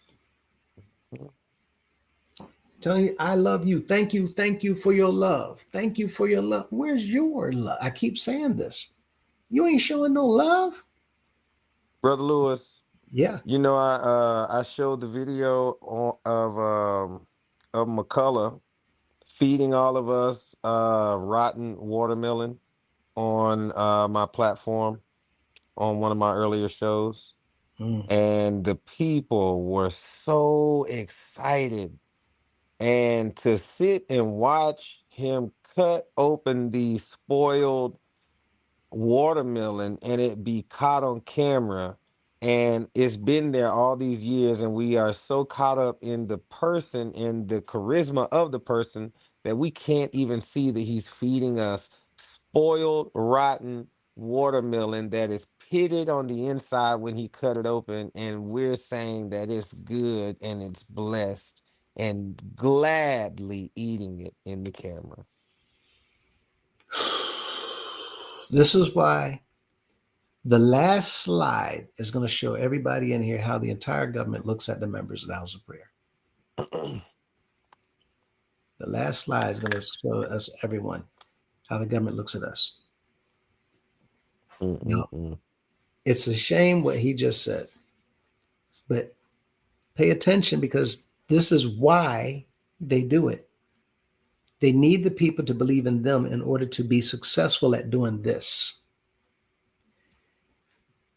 When that money comes through, placed in his safe houses, because it was never banked or recorded, its origin is completely obscure. The CEO then pulls from his exact pool of unaudited money to act as his personal philanthropy. He's taken, I'm going to give to the people. Oh, he gave us a floor. He gave us the whole year. Some people might get 4 floors. The only philanthropy coming from him is going to be in the form of G class, Mm-hmm. right? They say that the bishop is the biggest contributor in this scholarship Oh. fund, Mm-hmm. the biggest contributor. Why is he Mm-hmm. contributing? Because it's another way of laundering. Scholastic Achievement Award. We want to thank Precious, the largest contributor to the this, to that, to yeah. I always wondered how. Like, how is this possible, dude? You just became the bishop and you're all, it just, it never made sense to me when I started looking at that portion of it, like, or understanding and comprehending that something was off there. Mm-hmm. You know, I first started paying attention to that under Bailey. Did not make sense, Mm-mm, not at all. right? And look at the matching. The CEO takes his hidden cash and matches the fundraising goals of members who reach the 2,000 Daddy's Club threshold. By Mm-hmm. redepositing this cash back into the church system under the guise of an official executive matching donation or award, the illegal cash is successfully integrated with the clean money that you gave, Mm-hmm. voluntary members' donations. It's now scrubbed, appearing on paper as legitimate religious fundraising. This is the exact same thing with the thing that's going on in 8th Street, the 50 Addies clubs. We're going to give away. See, that's another look. Instead of giving $500 to people, I'm telling y'all, Brandon not giving his money out of his pocket. I'm going to tell you something else. Y'all think that's coming from Mickey. Right. Mm-mm. There's select people around the organization that they're using from headquarters to funnel money through, that they're pushing to the front and make y'all think that they doing something special and they're on top of the organization. Hmm. That's why No, it's just the people that know what's going on and that are with the program. It's just the people that are corrupt enough, that don't care enough about the community, that are willing to say, screw y'all. It's about me. uh, the ones working along with them.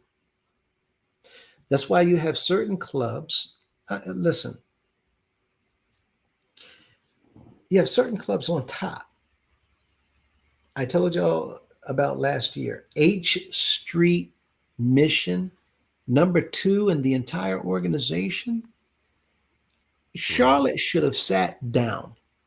Virginia, mhm. New York, Georgia, every every the whole organization should Mhm. have sat down, knowing immediately. Yep. You No, I know, know this is can, I don't know because yeah. Brother Lewis, I must say that I've had some pushback from members who just can't see how they wouldn't be beating. And I'm like, you got to understand, people in Charlotte have some of the most unique ways of getting donors to donate to the house of prayer towards their auxiliary in their name or whatever the case is. And I explained to them the year that the Clouds, I don't know the full story, but the year that the Clouds, the one year where they were the top band, I guess a certain major league team um down here somewhere around about us Hmm. donated 5.2 mil or something like that. And that's how they became top band that year. So, to know that, they have, you talking about one band bringing that in and all of the other people that are connected down here in the financial capital. Do you know how many different ways they can funnel money in and make it look like it's okay? Believe me, they have no issues down here. So it is mind-boggling to me. I don't care if they're taking out 20, 30, 40, $5,000, loans to get on Addie's Club. It still does not hold a candle to what the body is doing down here in Charlotte. And you got to think about it. There are many members in Charlotte who still send in funds, but do not attend as well, that are devout, so yeah. It's a shame when you look at the numbers of people that were a part of H Street's congregation. Mm, mm, mm, mm. Oh, Number two in the organization. Yeah, was that what you got? something just dropped in my mind that a member made a point to that I needed to mention to you, so I want to make sure I do it now on air then. A member made a comment to me earlier today, and they said Addie Cunningham and many of the members aren't too concerned about the raffle tickets not being sold because everyone in this organization knows that they can still mail in their G class. And I just would like for you to touch on that because I know we did touch on this topic and what this kind of falls under when it comes to using the mail to do certain things, especially since we're covering G class and its legitimacy. That way members understand, that this is here to help us all, but it's also a public declaration too, in a sense. But Right. like what is it that people should be aware of as it pertains to trying to skirt around the system to mail in to get G class credit or mail in any types of funds to this organization or to anything with any of the bishops' names on it, which we know are going to be, some type of trust or trust fund. So what do you say to that? Anytime you are a part of sending money in, and I think it's coming up. I can't remember whether we covered this on Sunday or not. I know we covered it on Sunday. I think it may be coming up tonight as well. But anytime money is being sent in the mail, now it becomes a part of international crime, not international, but state, multi-state crime, because you're Mm-hmm. sending across state lines, Mm-hmm. and it's going not to an office, not to a bank, but it's going to a residence, which makes it Mm-hmm. another crime. Um, and that money is being conjoined with other money without being properly accounted for in any type of bookkeeping. So Mm-hmm. Mm-hmm. I talked about this right when it comes to the tithing. So you have Mm-hmm. house tithes that is sent to a post office box, right? Yep. Using the mail system. Um, and you have personal tithes that the instructions is to send to the residents. Mm-hmm. Another blatantly illegal act. Mm-hmm. And not in the name of the house of prayer, mind you, but in the name of the bishop as trustee. Mm-hmm. So we have already compiled bunches of pieces of evidence to support, back up, not claims, not allegations, facts that they are operating criminally and involving the people in the criminal activities. So there's Mm-hmm. one, two, three, about 4 or 5 laws being broken for members mailing reports and money into Portal Drive. Um, Mm-hmm. now, for those individuals, as we put this information out, who continue to do so, now you're putting yourself in a position where you can be pulled in along with these other individuals for aiding and abetting, Mm-hmm. Mm-hmm. right? Same thing for Yeah. people cooking on the yard, aiding and abetting. You're Mm-hmm. assisting individuals for tax who's committing tax evasion.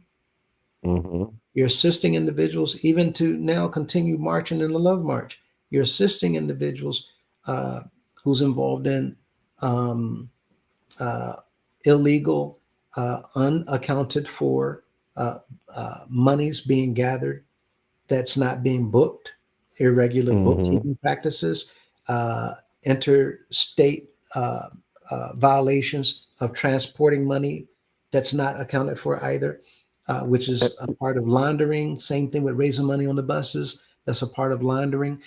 All What these about things, using a federal agency to move it, the mail? What about the yeah. fact that it's a federal agency? Oh my gosh. We You talked about know? this too with the post office being as powerful as the FBI. Absolutely. People have no That's idea that's that the it. post office, their security and their law enforcement team, Mm-hmm. because of postal fraud, and people don't, because they know people do all kinds of stuff in the mail. When Yeah. they come, Yeah. They again, said they said when we looked it up together online, Brother Lewis, that if you remember, it said that the U.S. postal workers. We went and fact checked it while we were online with you. mhm. U.S. postal agents have as much power as FBI agents. They are pretty much one and the same. It's just that one works for the post office. And no one knew. No one knew that. I And I, I didn't, yeah, So yeah. stacked to the hilt in Mm-hmm. body armor. Yes, You sir. don't even want to tell your members Yes, sir. they know they're in trouble. They know they're in This trouble. and this is to help us. Okay. This is to help us that's the important part, is that this is to help us and to prevent us, you know, from going down continually this road of destruction, you know, because they have us on it and we're like committed, fully committed, full speed ahead, you know, and we're locked in and we see the wall coming. But you know how you kind of, you know, when you're on a bike, sometimes you get that it's a syndrome, I think that they call it, where you're looking at an item on a bicycle, you're going really fast, and you're trying not to hit that item, but because you focused on it, you actually run into that item. Oh, butterfly effect. I don't remember the actual term for it, but Yeah, it's like kind of like when your bike run away down a hill, the brakes go out, and you're like, oh, I don't need to hit that pole. Oh, I got to go around that pole, and then you hit the pole. yeah, You butterfly know? effect. And Okay, that's got pretty you. common, especially for police officers, which is why now they're taught when you pull somebody over to pull your car a certain way, because butterfly Hmm. effect. If you go on YouTube, you'll find now police officers, plenty of videos where they pull somebody over, but Hmm. cars run smack into them. Um, Hmm. Yeah. Butterfly effect meaning that they're drawn to certain things. So it's like Hmm. bugs at night with a light. They're drawn to the Yeah. light. So while you're Yeah. staring, for whatever reason, the mind does, you steer into what he just Hmm. said, what you want to avoid. And Yeah. police had to dodge and jump out of. You Hmm. see these videos all day long, but yeah, absolutely. Um, and the members are being intentionally put in that situation by our bishops. This is intentional, people, Hmm. Yeah. to have the members take part in, because they need the members to take part in it for it to succeed. Mhm. So, Wow. right, think about that. Wow. They need you to do what they've brainwashed us into doing. And I'm telling you, this is called brainwashing. Mr. McCullough. And when I talk about these bishops, I hope that everybody understands. I've said this over and over and over again, that family members of these individuals are not at fault. Hmm. You didn't. Absolutely. How can you get the blame for being born into somebody's family? It's Hmm. like saying the family of Hitler, all of them need to. No, they didn't do. Anybody who does anything, that's their choice, that's their decision. People born into their family, you can't hold them accountable for something that somebody else did. So I want to always separate family members from these bishops and the individuals around them, right? Because they're choosing to do all this wrong.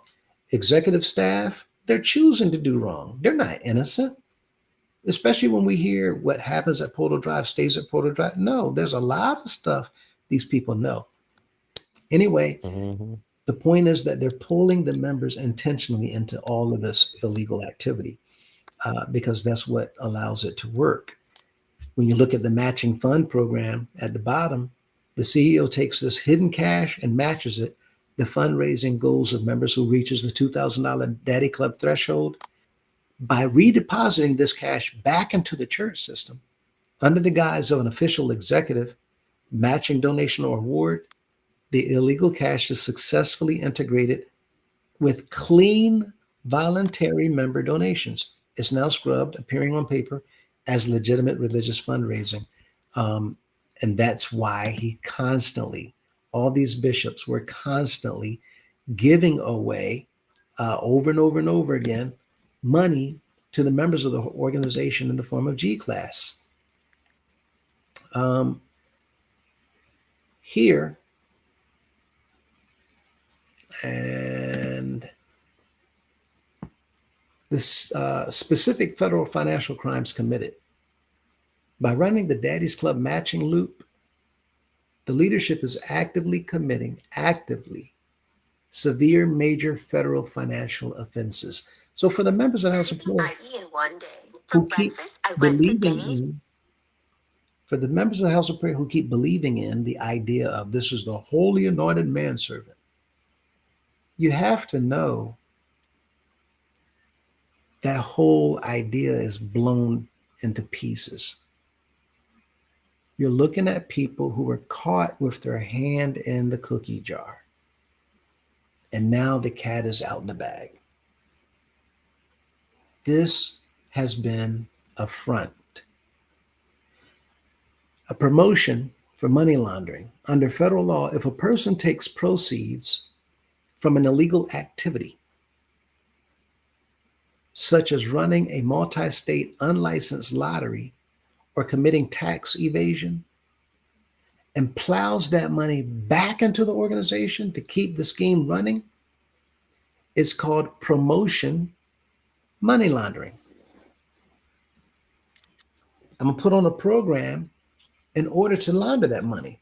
That's exactly what Mr. Brandon Foster is putting on for Mr. Cunningham and Miss Madison. That money not coming from Mickey.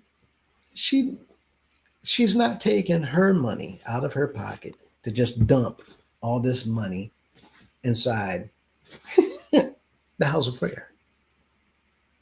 The reason why she's involved is because she knows that you got yourself inside of a situation as an attorney. I don't want to say but so much. And so now you have to do certain things, just like these councilmen and pastors. You don't have a choice. The executive staff, people trying to retire all of a sudden, I'm telling y'all, they are scared out of their minds. So when Mr. Cunningham says, y'all don't see me worried, y'all don't need to worry. That man is worried, he's scared, he's petrified, he's terrified, he's frantically panicking behind closed doors. But he wants you all to think that he's not, so that you can continue giving and giving and giving and giving and giving and traveling or whatever you're doing. So when he put on, instead of $500, getting $500 added to your $2,000, now we have $2,000. Can you mute your phone? Oh, sorry. Yes, sir. Now you have $2,000 being given. Instead of $500 being given for your $2,000, now you have $2,000 being given for your $500. That's promotion money laundering, right? The CEO is using hidden cash to incentivize pastors and members to work harder and raise more off the books cash, compounding the enterprise's growth. Truncating the bank audit trail. This is structuring.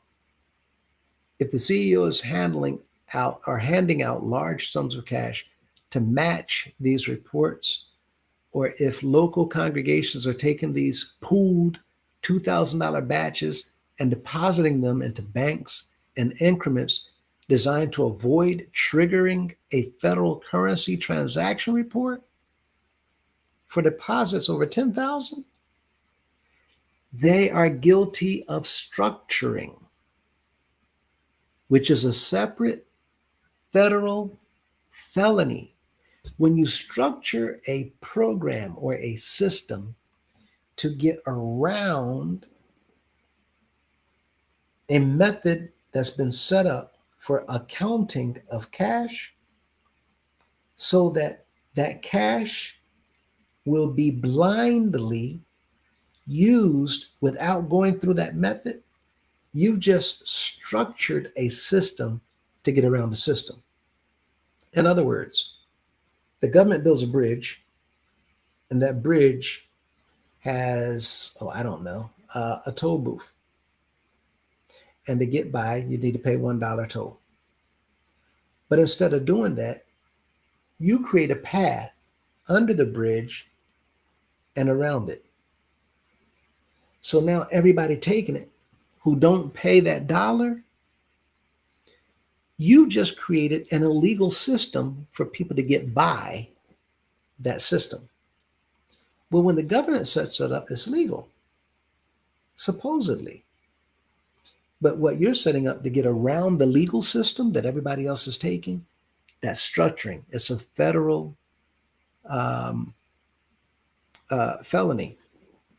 Just like I said before, when you have these little girls fanning you, that also is a federal felony.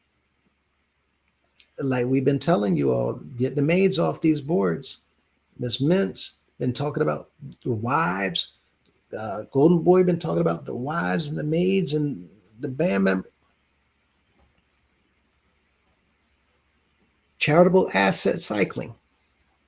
A 501c3 executive cannot legally operate as a private bank. Taking funds out of the church, holding them in personal custody, and then cycling them back into a specialized club to give out awards is a complete violation of GAAP. This is what Ms. Mintz was talking about, I believe. She mentioned it on Sunday. Generally accepted accounting principles. And it triggers automatic corporate audit failures. You will not pass an audit with this type of activity, making it illegal. For the members to continue in these programs, it really puts people in a position to where you're going to find yourself having problems. It proves lack of board sanction. There's zero corporate record or independent board authorization allowing the CEO to unilaterally match $2,000 reports with untraceable funds. So when Mr. Cunningham says that, what does he call it, Golden Boy? One man, Drop to the floor. one man, One man. illegal. Right? You have to have a board. Mhm. And when they do this, it confirms the one-man tribunal model is actively laundering the structure of the organization. One-man tribunal is illegal. The Daddy's Club program is a critical component of the financial fraud. The Daddy's Club program is financial fraud. It provides a circular loop that allows the bishop to appear to be generous while using the members' own extracted funds to buy their psychological submission. I'll give them all the floor. Oh, yeah, we got to go back. He said he's going to give us all the floor. Everybody, we got to get it. We got to get it. We got to get it. We got to get it. If you get 500 people, right? Monroe tried to get 200-man choir. Why do you think he's building all these large, gigantic groups? To get them to generate more and more and more money. Talking about this year, all these cities are going to have parades. Somebody said he's trying to have a parade in Baltimore, trying to have a parade in New York, trying to have a parade in Newport News, trying to have another one in Columbia, Savannah, Georgia. Why all these parades? To use the bands as a makeshift congregation. So if y'all are there for the parade, well, then you're going to be there for service. And if you're there for service, then it's more cha-ching, cha-ching, blah, bling, blah, bling, to get the people in, to get their money. And by setting all these goals for the people. But when it comes down to something that truly should be philanthropic, like, I don't know, raising money for school supplies for the children, he's getting the members of House of Prayer to even raise that money. Why don't you take some of the money that you're putting in for G class and buy school supplies? Why don't you put some of that money that you're putting into G class into, oh, I don't know, displaced families when their homes burn up? He's done nothing. This is why we keep talking about the furlough. He pulled up in this expensive car where the rims weren't good enough for him. He spent more money on custom rims and came out of 6M Street. Instead of giving, he took and told everybody, y'all tighten your belts because it's going to get hard. Mhm. You can't make this stuff up. People. Now, this is where it gets a little bit thick, right? Watch this. The Daddy's Club Incentive Framework, the text. Money contributed by the CEO as he matched financial goals given to members for reaching the goal of making Daddy's Club, giving a $2,000 report.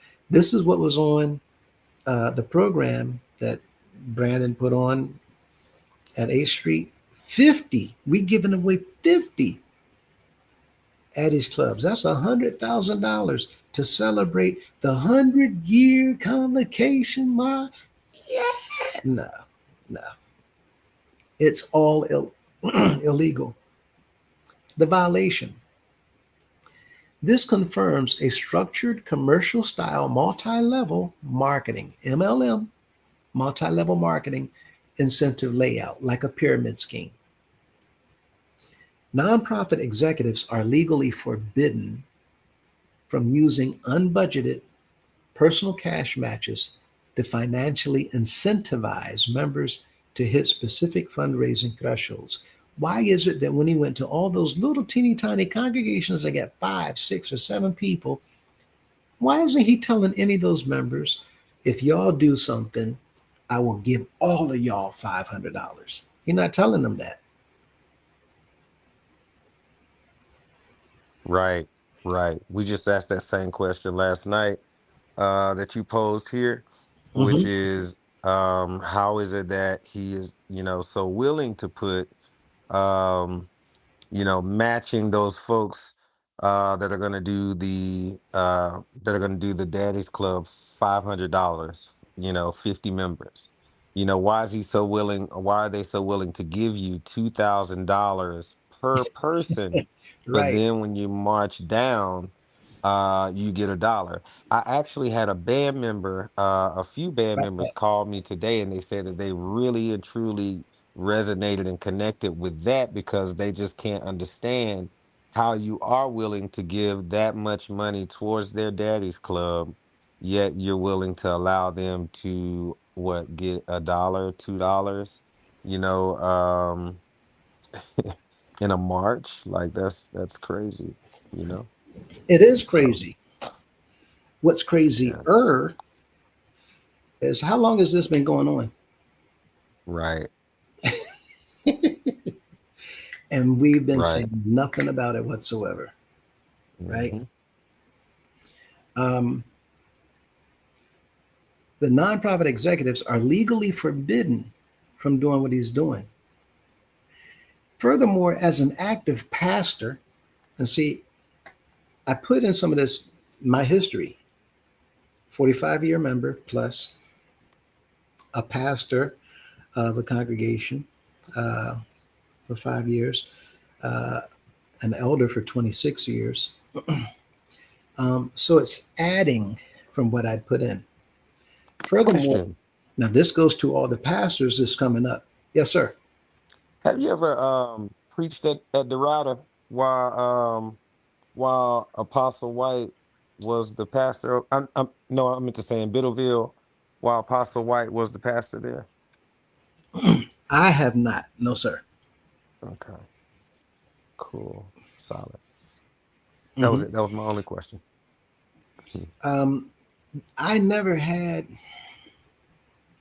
invitations from a lot of the pastors. After they heard me speak, they didn't want me. It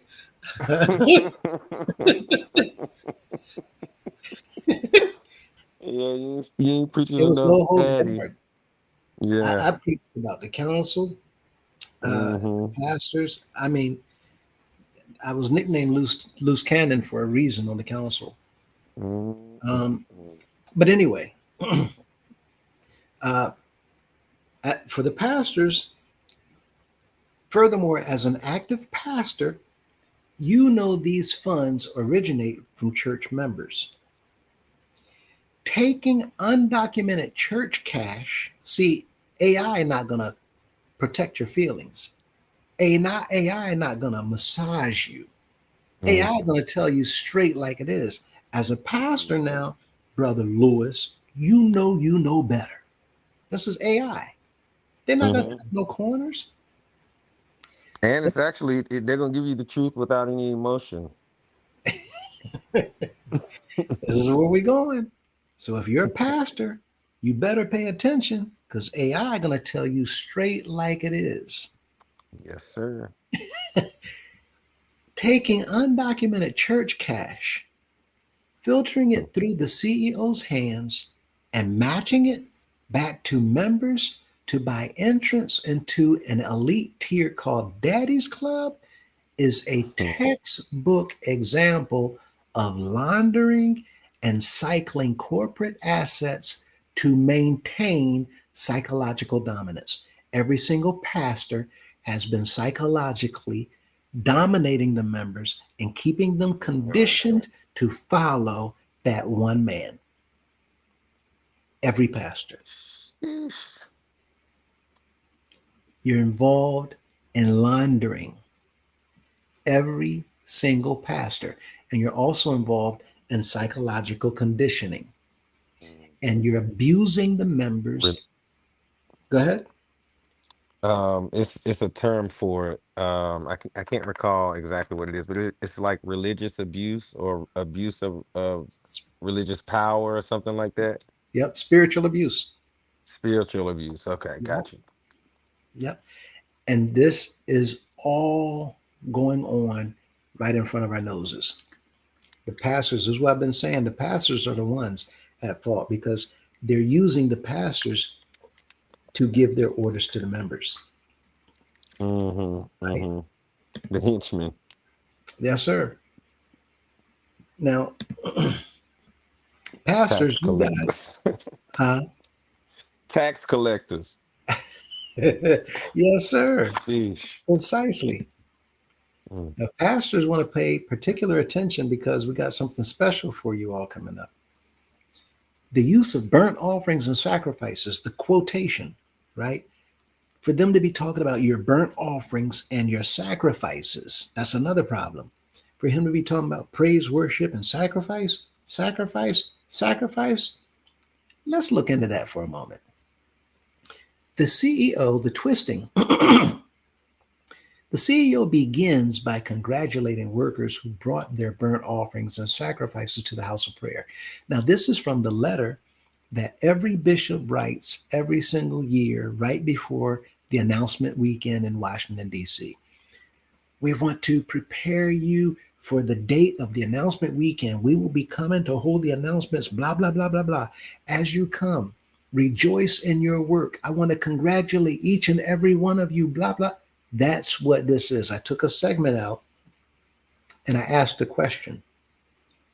The CEO begins by congratulating workers who brought their burnt offerings and sacrifices to the house of prayer. And if y'all remember, each and every time the bishop is about to preach, what does he say? I want to thank you all for your showing of love. I want to also thank you all for your hard work and sacrifices, giving as we work towards the building and the spreading of our Father's kingdom. All that nonsense, a complete lie. Look at this. Under Christian theology, Hebrews 10:11 through 14, the sacrifice, Jesus Christ, completely abolished the need for human burnt offerings or financial sacrifices to secure salvation.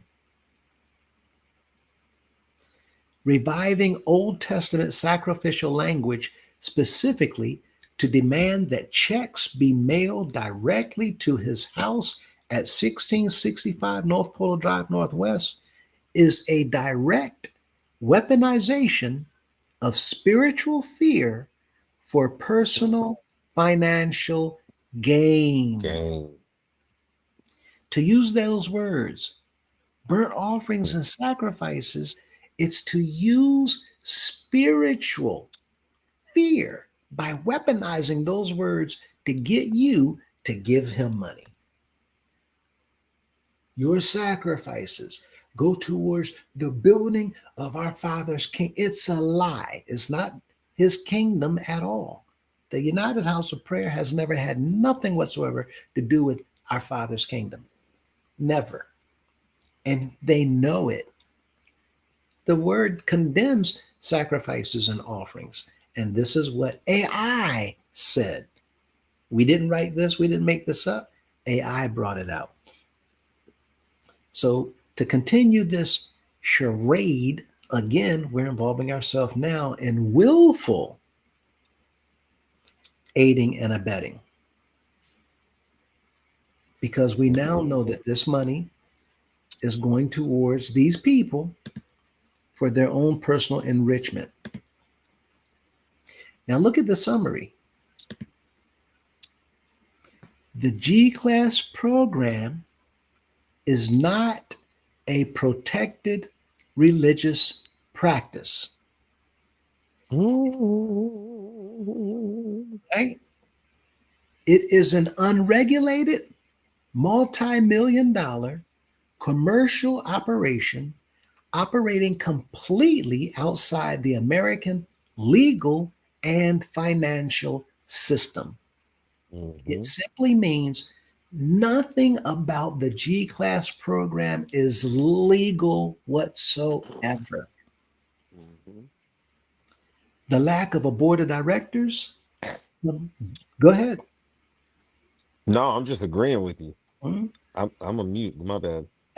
The lack of a board of directors combined with off the books cash collections by ministers means there is zero proof this money is being used for actual charitable purposes. Thank you for your sacrifices towards the building of his. Where's the evidence? You building houses and condominiums and shopping centers and shopping plazas and gas stations and retail. So where's the evidence? Greenville. Well, Portland, Oregon, I wonder how they're gonna get a new rooftop. They have vegetation growing up through the shingles out there. And so I'm sure they're gonna need a new roof soon. And all these other houses where they don't have AC, they don't have heating in the winter. How many of you all are aware that some houses, matter of fact, I just heard that some congregations are now worshiping with other congregations because their equipment is down. We have some congregations that have box fans all over the house of prayer. Box fans, all these big old AC units, and y'all got box fans blowing hot air. Oh, The guess air what, not Brother going to Lewis? seriously turn cold. Yes, sir. Do you know we are having house meetings in Dallas, Dallas, Texas, for houses that are in the Charlotte region while they were in Dallas, calling emergency house meetings in Dallas For to Charlotte. discuss what Golden Boy is talking about in regards to what we're speaking on right now and other things. Oh, that number 2 is over at the mother house now. And that is on the market right now. Oh, yeah, for sale. And see, this is what we're talking about also. The members can easily come together right now. In fact, we're going to do this. By the way, before you jump into, I've never heard of something like a pastor. That is like crazy to me that Elder Monroe called a house meeting for Charlotte number 2 while in Dallas, Texas, to talk about the factual information that we're bringing forward to the members, to beg and plead with them not to believe Golden Boy. Didn't you show? And one more thing. Members from Charlotte number 2 have also confirmed that an appraiser has been by to appraise the building. I was by number 2 today, Oh, yeah? and I saw equipment trucks out there. Mm-hmm. And well, I was by several different properties. And well, I won't say, mm, I wondered at That's one all right. point in time if Mr. Cunningham saw. You members, there's so Mm-hmm. much that we will share after all this is done. But keep in mind that everything that we're saying to you all, even if y'all don't believe it, Mr. Cunningham, Mr. Morris, the council, they know that we're talking the truth. They know that we're telling you Mm-hmm. the truth. They're busy Yeah. lying to y'all, telling y'all not to believe us when we're even showing you evidence. Mm-hmm. They're saying, don't believe them. They're telling on us. That's Why what do they're you saying. think they're telling you not to believe them? Why? Mm-hmm. So um, They make you a didn't you devil, show them brother the Lewis. ad, the Sorry. actual website? Didn't you show them that it was on for sale on the website? Yeah, yeah. But I got some other documents I want to show as well. Yeah, it's still for sale, but it is not publicly listed anymore. So, but you can still see it on the MLS listing. So people have to call. Mm-hmm. Hmm. Yeah, got you. Um, I just yeah. Okay. There's some Mm-hmm. well. Um, so I'm gonna talk to you about this, but every one of you who's sick and tired of this mess and want to bring it to an end, email us. Email us. Just um, ready for change. Just those three words. That's all. Email us. There's Ready the for email change. address right there. We Mhm. stand for right 2024 at gmail.com. I'll leave that up on the screen for you all. If we get enough people, then we will let you know. Now, there's a number that we have is enough people. We'll let you know. All of you who email us, we'll let you know date and time for us all to come together and we can meet. And the result of that meeting will determine Mr. Cunningham and this entire council, these pastors, gone. Period. Now they can say anything they want to, but we're showing you what the law says. And this does not have to be controversial. It does not have to be um, disorderly. Everything that we're doing is organized. Everything that we're doing is for unity and unification. Everything that we're doing is to save the organization, the nonprofit. Hmm. Everything we're doing is to clean it up of all this filth coming from the top down, Yes. all of it. It would be pristine and shiny, polished, glistening, glistening, glistening. Um, so email us, ready for change. That's all. We get enough, we'll take care of it. If we don't get enough, we're going to keep doing what we're going to do until we get done and we'll fix it. But if you don't want to wait, every single day we wait, we don't know when they're coming in. If they come in and do what they're going to do to shut it down, it's going to take us more to get it back than the little bit that's necessary to fix it. The only problem is Mr. Cunningham and Miss Madison, y'all have no idea how much money they're spending all over the place to create problems that we got to get around and jump hurdles to get over to do what we need to do. Now, I'm not telling y'all what's going on. I'm not telling you what they're doing. They know what they're doing.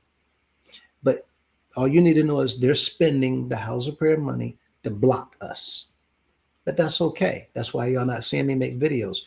Um, with that in mind, we get enough, tell you exactly what to do. And it's not going to take us no whole long lot of days. And immediately we get enough, immediately, as soon as we cross that threshold, I'll be contacting people We'll have a date. We'll have a time set, period. We'll have a vote. And at that time, it's nearly over. If they don't accept the results of that vote, it's on. You ain't got to do nothing after that. If they don't accept the results of that vote, it is on. Okay. So let's look at the rest of this. One more thing before you Yeah. go ahead. I just threw up that QR code that I made. It's, a lot of this information can be hard to take, or to like, it's a lot, So with that in mind, I want to make sure I put that up, and I'm gonna start sharing this QR code more. It has a website on here. It's http://www.nonprofitready.org. And that's all the letters I could fit in there is healthy mental work. I couldn't fit the O. So basically, if you guys are needing some type of mental health resources, this is a great outlet for you to go to where you can access some resources that are not going to cost you anything out of pocket.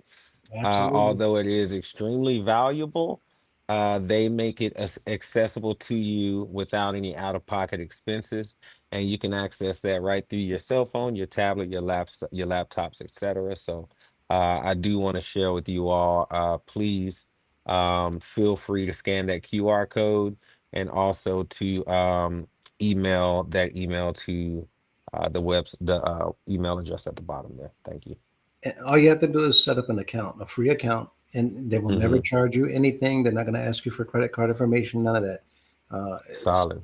quite frankly transparent, right? And you're going to find videos and other things there. It's a list.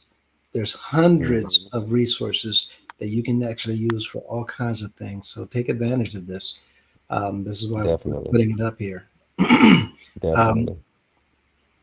but the lack of a board of directors combined with off the books cash collection by ministers means there's zero proof the money is being used for actual charitable purposes.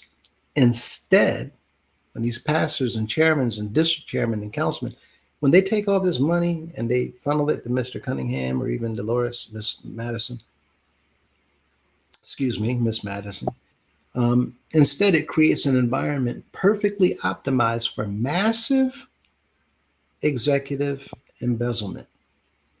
Mm. And this is what we've been dealing with for many, many, many years. And he wants you all to celebrate 100 year of convocation this year.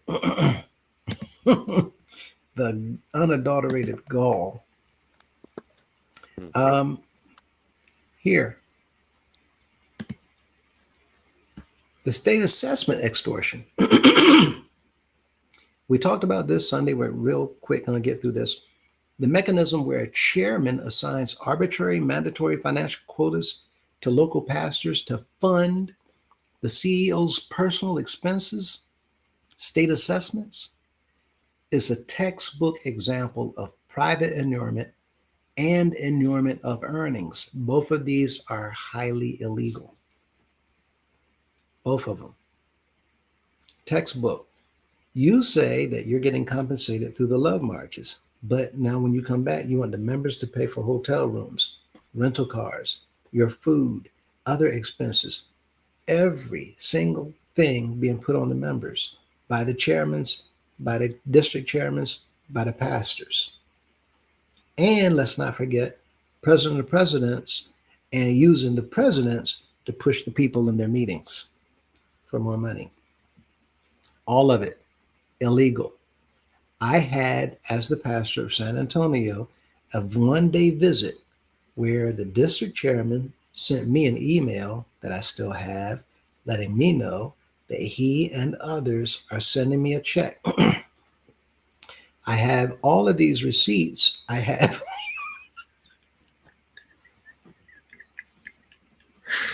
I'm sorry. People, they had no idea. I saved things a Don't long laugh, Brother time Lewis. ago. Don't laugh at him. Don't do it. Lord have mercy. I learned a long time ago. Y'all did not know. I've set Mm-hmm. national records. Mm-hmm. Yeah. Yeah. I mean, I learned how to keep records real good when I served Uncle Sam. You know? Whew. So I'm not gonna tell y'all what I have records in, but there's a one, two. I've been there's two worldwide records, but it's actually three.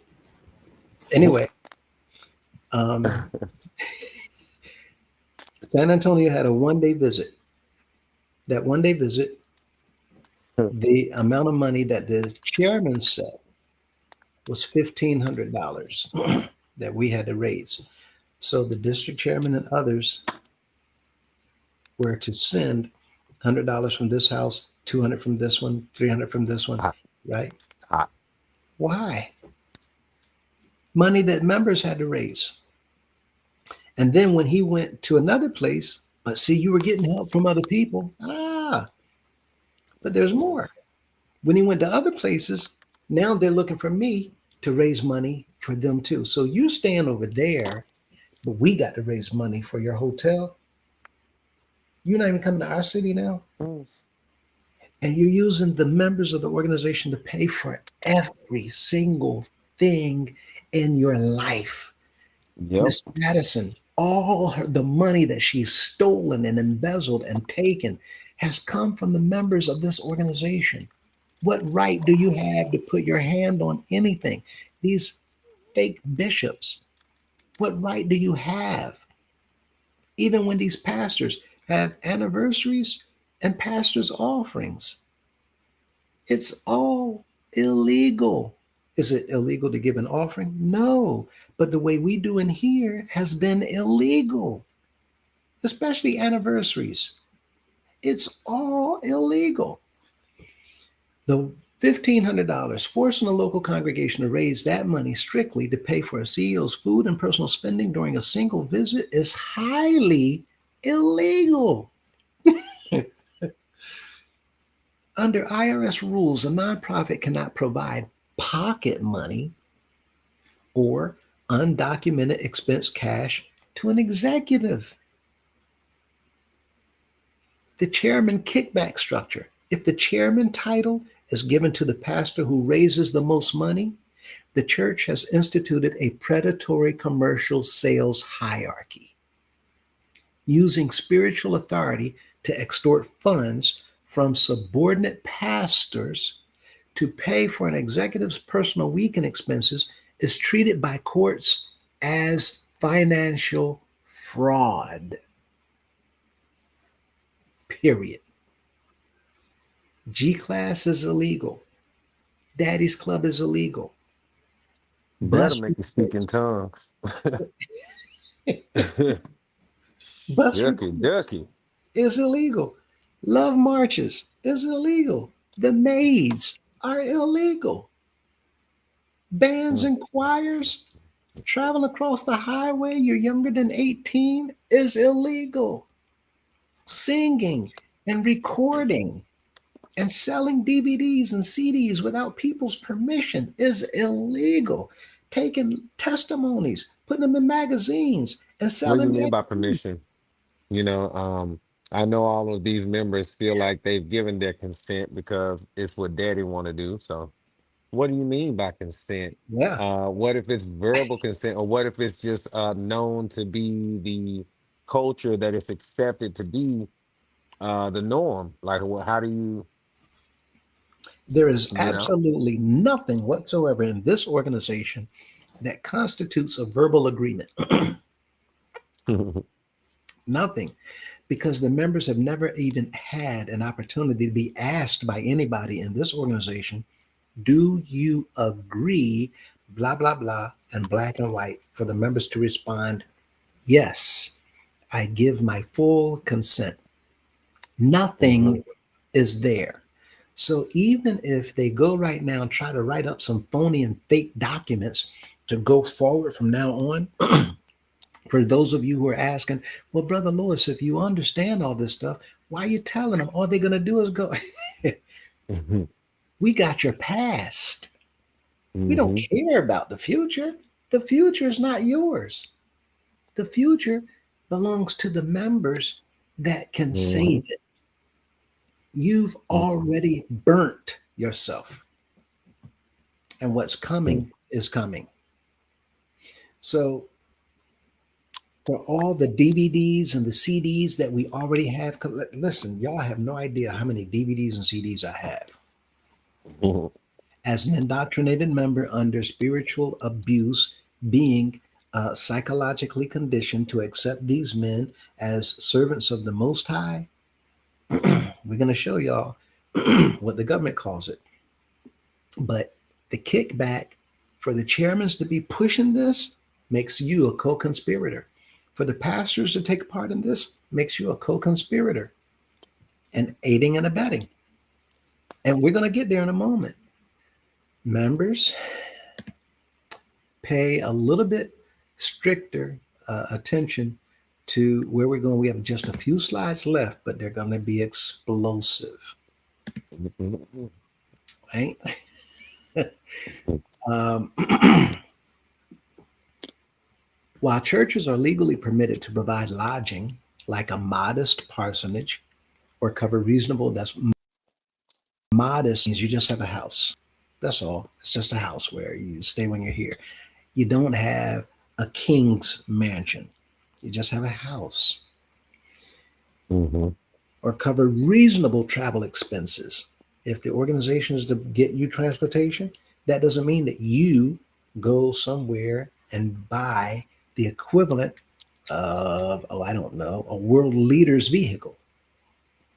The car that he has is the same car that was gifted to the president of North Korea by the president of Russia. That's the same exact car Mr. Cunningham drove during the furlough with custom made rims. The Mm-hmm. president of Russia gave that car to the president of North Korea, and the bishop of the United States has it to be chauffeured in, Mm-hmm. while the members didn't get a check for almost 2 straight months. And you came and took all that money out the door? Come on, people. Modest, reasonable travel expenses for visiting ministers, the expenditures you describe completely cross the line into excess benefit transactions. The $8,000 hotel bills, I can show you documents where one night costs more than $8,000 in one night that the members had to pay for.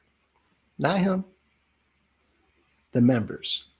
So when he come walking in and looking at everybody and doing all this stuff, y'all need to understand you're looking thieves right in their eye. Him, the entire council, every single one of these pastors, right in their eye. And there's going to be a special note in here for security so that y'all understand how you're being used as well.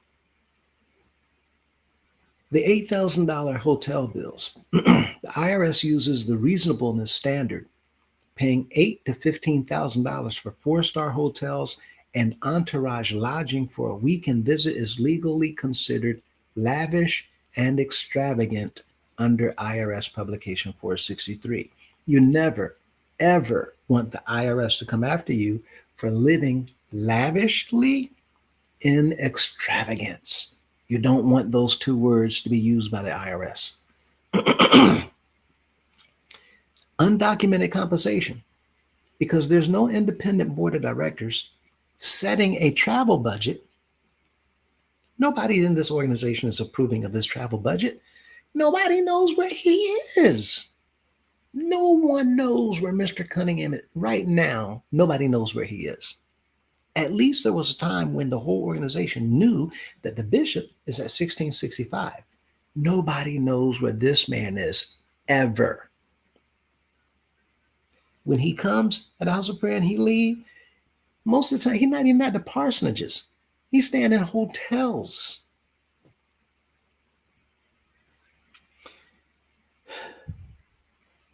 Because There's no independent board of directors setting a travel budget. These hotel stays and massive mansions are legally classified as disguised, undocumented compensation. That's another big problem for the IRS. It's an old song, a rap song. Um, they used to use it in movies, but it just said hotel, hotel, holiday inn. Remember that? Rapper's delight. That's where the bishop been. Yep. Hip hop. Skirting, skirt, Hip to the hip. It's a hip hip a hop. You don't and stop you the know. rock. Bam bam bam. Rapper's delight. Yes, sir. Yes, sir. Um, severe IRS sanctions. The IRS can impose intermediate sanctions. This means the CEO can be personally taxed a 25% to 200% excise tax penalty on the entire value of every one of those luxury hotel stays and mansions, meaning double.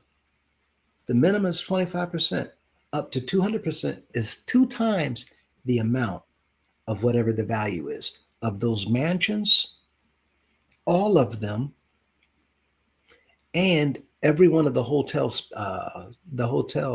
that he stayed at, along with the entourage. One of the penalties from the IRS is 25% of that total, or up to 2 times the total amount. And you have that much time to pay it. Now,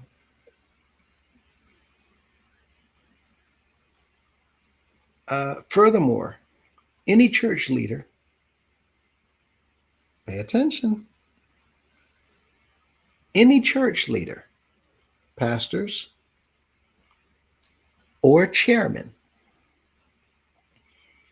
who knowingly approved these payments can be personally fined by the IRS. Each pastor and chairman can be personally fined up to $20,000 per violation.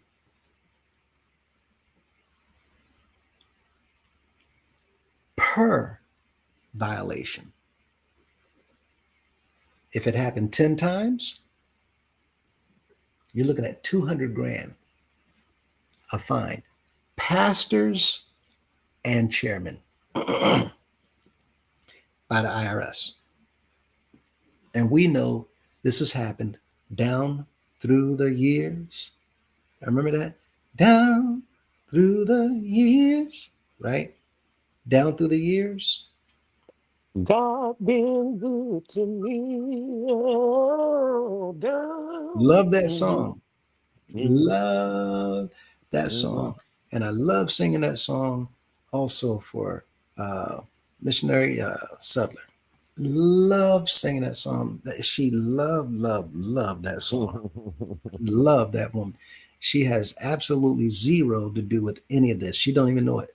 She ain't know nothing whatsoever about what was going on with the council and her husband. She ain't know none of it. She's always been clean and stellar and stood up always for what was right, for what the truth was, and for the law.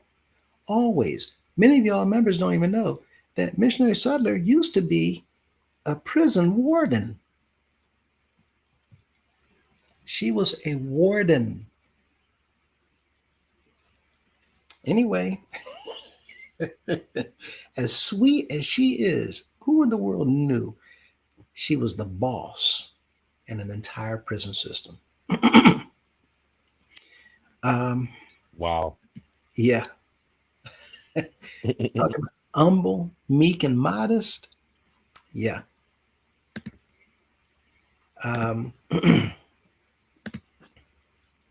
The position of local pastors This one you all will find interesting. As a pastor within the system, see, I put myself in here to see what AI was going to say to me if I was still involved in this nonsense. As a pastor within this system, you are placed in an incredibly dangerous legal position. Let that sink in, members. The pastors, every pastor in this house of prayer, going through all of these motions, involved in all of this illegal activity that Mr. Cunningham has you doing with these members taking their money, you are placed in an incredibly dangerous legal position. No, not Elder Monroe. Every single one, down to the smallest house of prayer, where the pastor's got 2, 3, 4 members. You will also be in the same boat as Mr. Monroe, as Mr. Taylor, as Mr. any pastor, any minister up in that front. Because there is no standard accounting measures and no board oversight, the IRS can view local pastors who enforce these assessments as co-conspirators in an interstate tax evasion ring. Same thing with the love marches, same thing with charging the bus fees, same thing with cooking on the yard, same thing with having love gifts taken up every single week. Same thing with the illegal lottery, right? Ratchet, that I said racket. The Perry, ratchet. Every week, every pastor. If a local pastor tells their congregation to give cash for a CEO visit, collects that cash, and hands it directly to a minister or the CEO without routing it through a transparent church bank account with a formal receipt, that pastor has participated in an undocumented, off the books cash transfer. Now, y'all think just because you bank whatever money's collected that you're free and clear. No, just because you bank the money doesn't make you free and clear. You're still a part of this illegal system, stealing money from the people in the name of a nonprofit while enriching a private individual involved in illegal activities behind the shield of a nonprofit. With that in mind, every single pastor and see secretaries, that's why I was telling you all, y'all need to get yourselves prepared, because y'all handling the book work.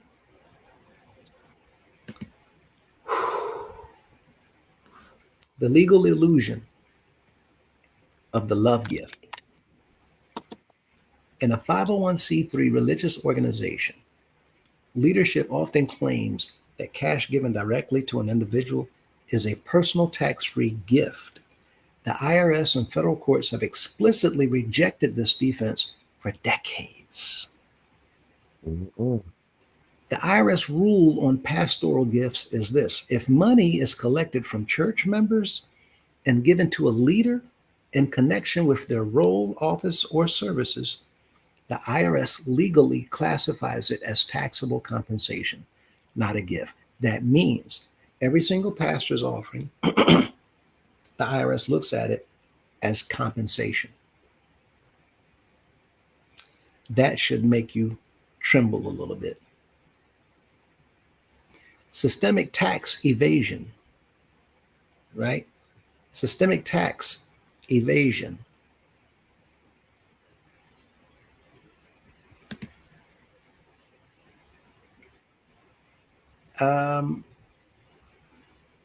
Collecting 1 million plus annually through local pastors to distribute to the CEO.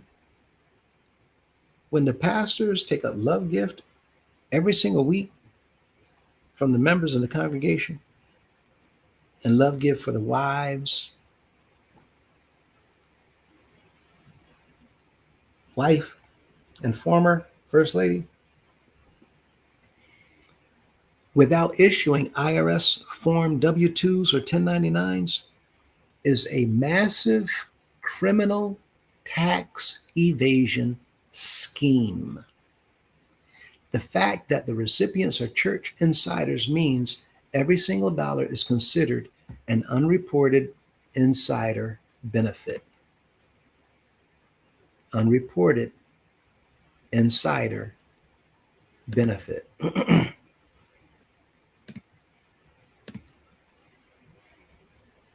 The bus love gifts, running proprietary luxury coach buses emblazoned with the CEO's name written on the bus to transport members while extracting $25,000 love gifts. See, y'all don't know. Some of the bus love gifts have been a whole lot more than $25,000. A lot more.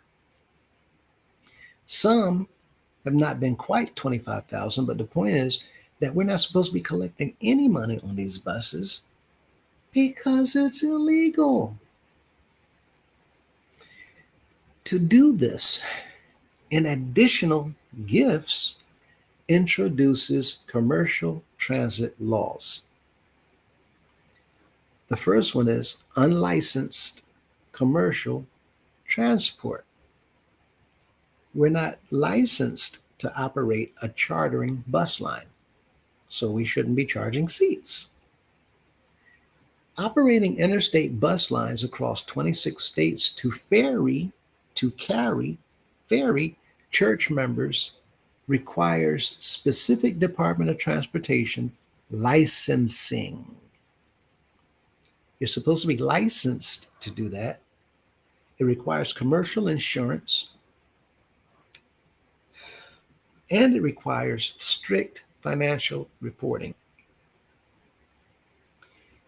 Interstate wire and mail fraud. This is what Golden Boy was talking about. Another method of mail fraud.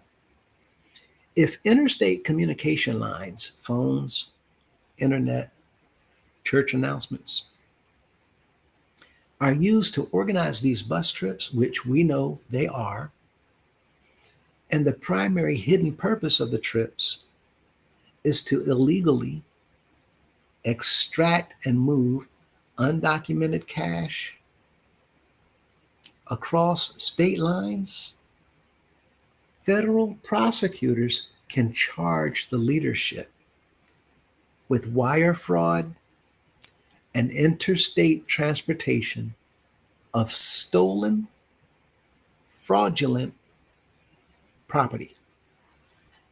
They can charge with interstate transportation of either stolen or fraudulent property. And our members had no idea that they're involved in this type of thing.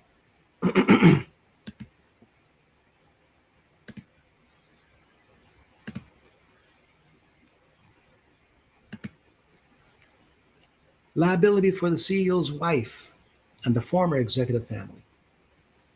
What trouble did they get into?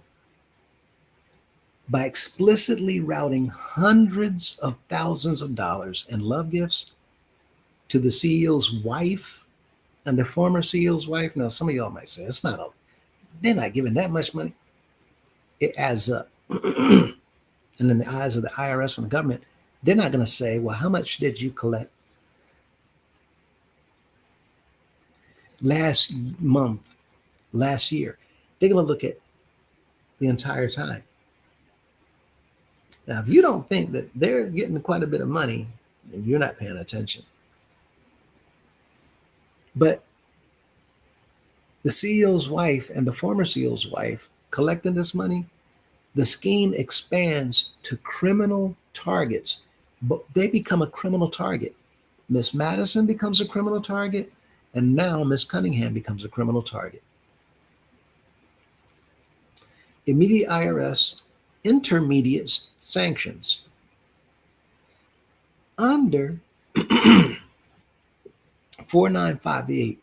The IRS does not just punish the CEO, they punish any disqualified person, which explicitly includes spouses and family members, who receives an unapproved excessive financial benefit from a nonprofit. Now, who's the one who approves it? The board of directors. And if they did not approve of these gifts being raised and given to these wives, Houston, we got a problem. The IRS can hit the wives with a personal 200% excise tax penalty on every dollar they received over the decades. Over the decades. All those years multiplied times 2. Not only that, they can freeze their personal bank accounts and place tax liens on their homes or assets to claw back the stolen charitable funds. This is stolen money that they took because the whole practice has been illegal.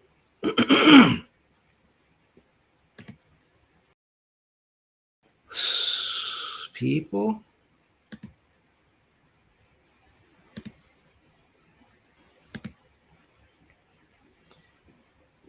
taking 25,000. Now I just made up a modest number for the love marches. Taking 25,000 in raw cash per service over 100 times a year, because we know Mr. Cunningham visits these different houses just like other past bishops more than 100 times a year. More than. And if the total amount in each love march equals 25 grand, that's what this example is for, that means the CEO is personally collecting roughly $2.5 million in cash annually. We know that is a lot more money than that. He's collecting that money straight from the altar. The banking dilemma. In the United States, any person or entity that deposits more than $10,000 in cash into a bank account triggers an automatic federal currency transaction report. If the CEO or his ministers are keeping this money entirely in cash, hoarding it in safes, or breaking the deposits down into smaller amounts under $10,000 to avoid bank triggers, they are committing a separate federal felony known as structuring. No unilateral spending. Even if the money is deposited into a church account, the CEO's recorded statement, once you give the money, you don't tell me what to do with it, proves that public charitable funds are being treated as a personal piggy bank. That statement proves to AI that everything in here, G-class, tithes, anything, it's all up for grabs. And we should have known that by the way he's talking to the members, daring them.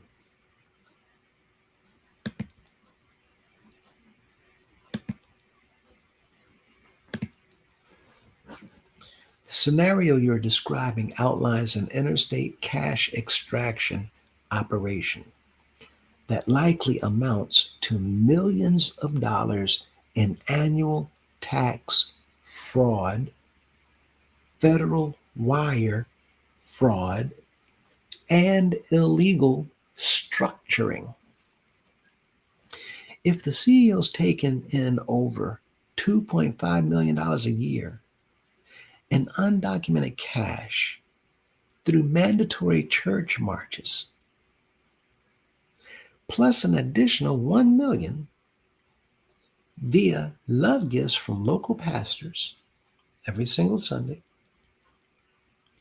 plus tens of thousands more collected on custom luxury buses, all without bank tracking or tax withholding, this enters the territory of high-level federal racketeering, RICO. Under federal law, the word gift has a strict legal definition, and hiding behind religious terminology does not shield these transactions from criminal prosecution.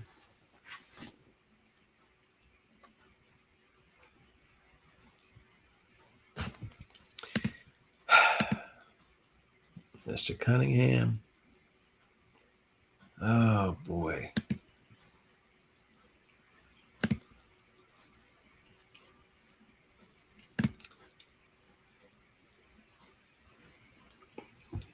The critical turning point for a pastor.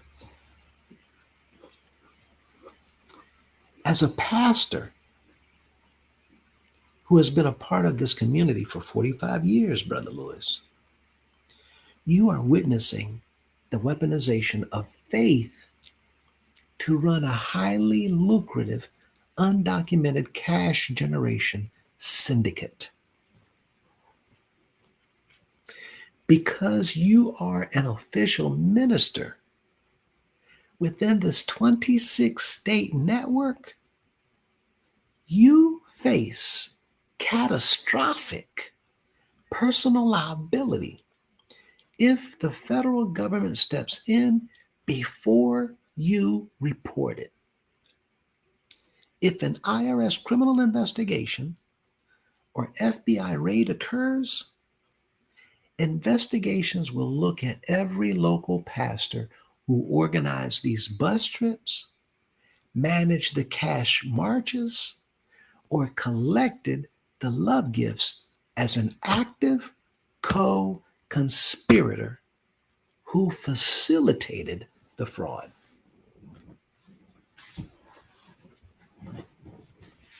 Every single pastor in this organization, I told you all before,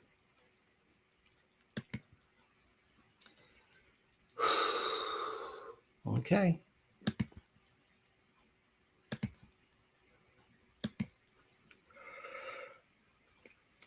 the details of Goodwin versus the United States. In the landmark federal case, Goodwin versus the U.S., the United States Court of Appeal established the exact legal precedent that destroys the CEO's love gift defense. Facts of the case. A longtime pastor, Lloyd Goodwin, received substantial cash payments 3 times a year, three, directly from his congregation during special pastor appreciation days. The church did not track these funds, did not route them through church bank accounts, and did not report them to the IRS, claiming they were personal, tax-free love gifts from individual members to their pastor. The court's ruling. The federal court ruled completely against the pastor. The court held that money given to a religious leader by members of their congregation is taxable income, not a gift. If the payment is made because of the leader's position or service, it's not a gift. And not only is it income, but it's taxable income.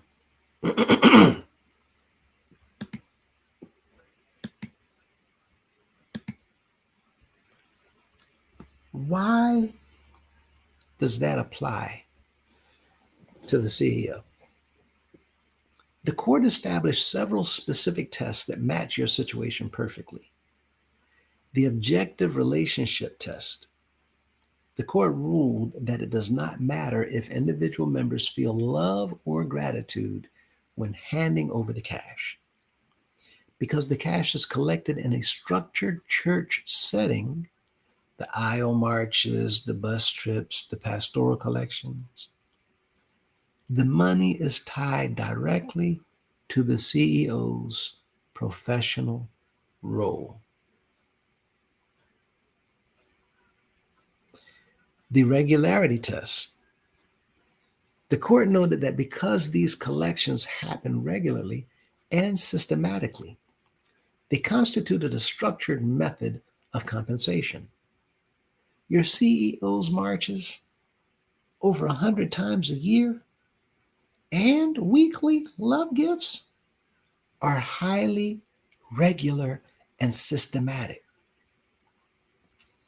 Under Goodwin, your CEO, his wife, and the former CEO's wife are legally guilty of criminal tax evasion for failing to report millions of dollars in taxable pastoral income. Guess who else is guilty? Pastors and chairmen for not reporting yours either. Now, let's turn our attention here. The bus seats, COVID checks, adding a mandatory seat charge, and a strict COVID vaccination card requirement changes the legal nature of the luxury coach bus trips. It transitions the operation from a casual church caravan into an unlicensed, regulated, interstate commercial transit business. Look at this again. Adding a mandatory seat charge and a strict COVID-19 vaccination card requirement changes the legal nature of the luxury coach bus trips. It transitions the operation from a casual church caravan into an unlicensed, regulated interstate commercial transit business. I've been saying we're not licensed to do that. That's what make the whole thing illegal. This introduces several severe violations of federal and state laws. Unlicensed commercial motor carrier operations. That's a federal law.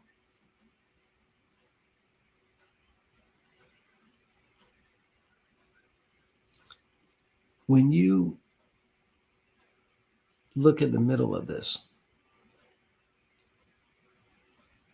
when an organization charges members a set fee for a seat on a bus traveling across state lines, the organization is no longer running a private church trip.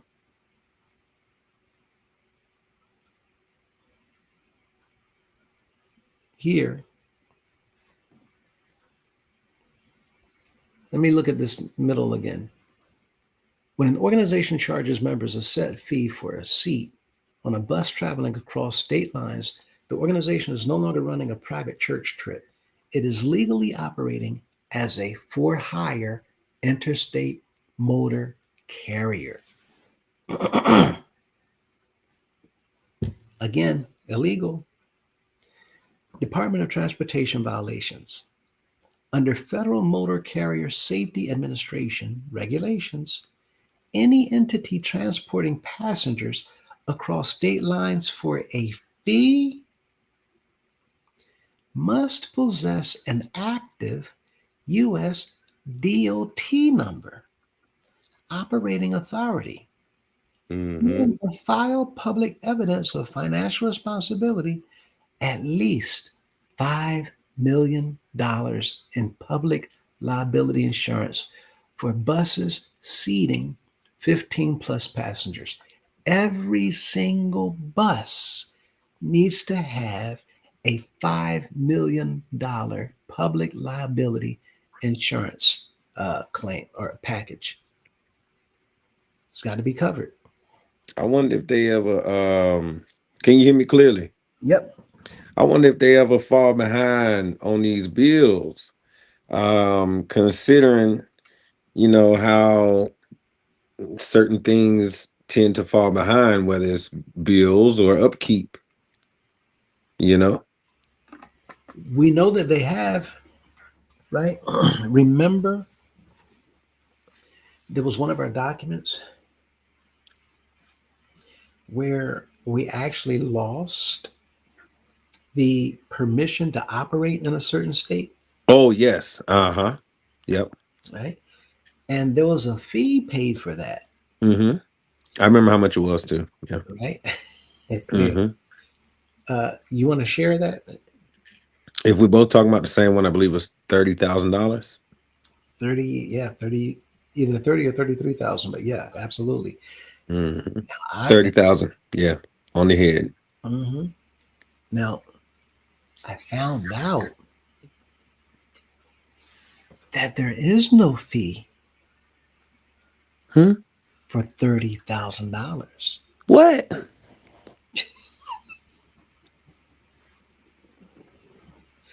Are you kidding me? Cannot make this up. Huh? You can't make it up. There is no $30,000 fee. So The highest fee, you can't make this stuff up.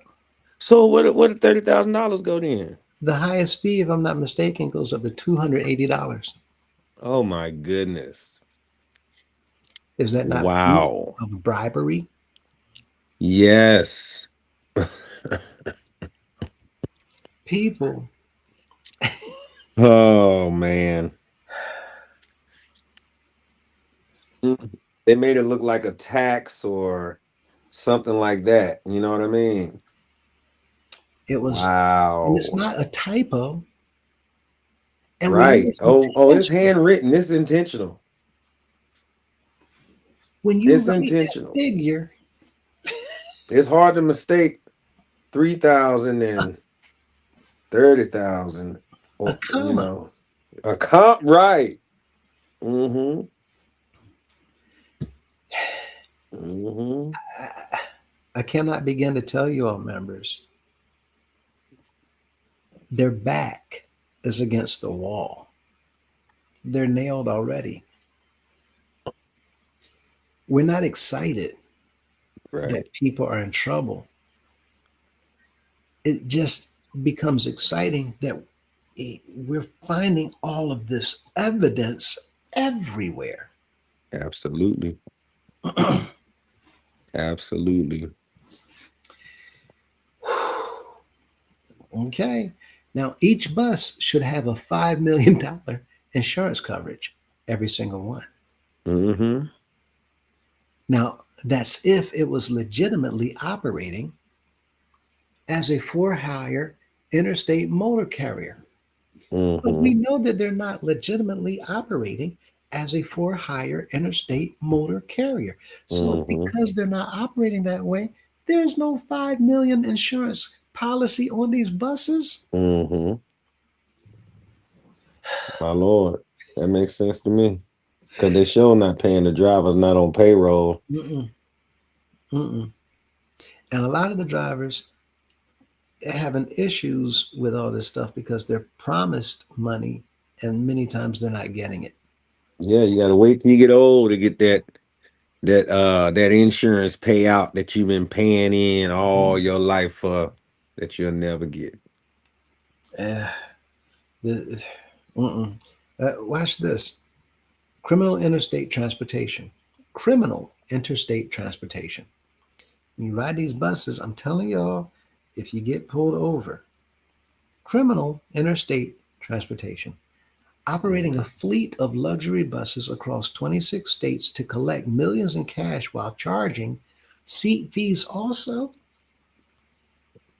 without DOT commercial registration Mhm. is a federal transportation crime. My Lord, my Lord. It just keeps coming. Oh, here.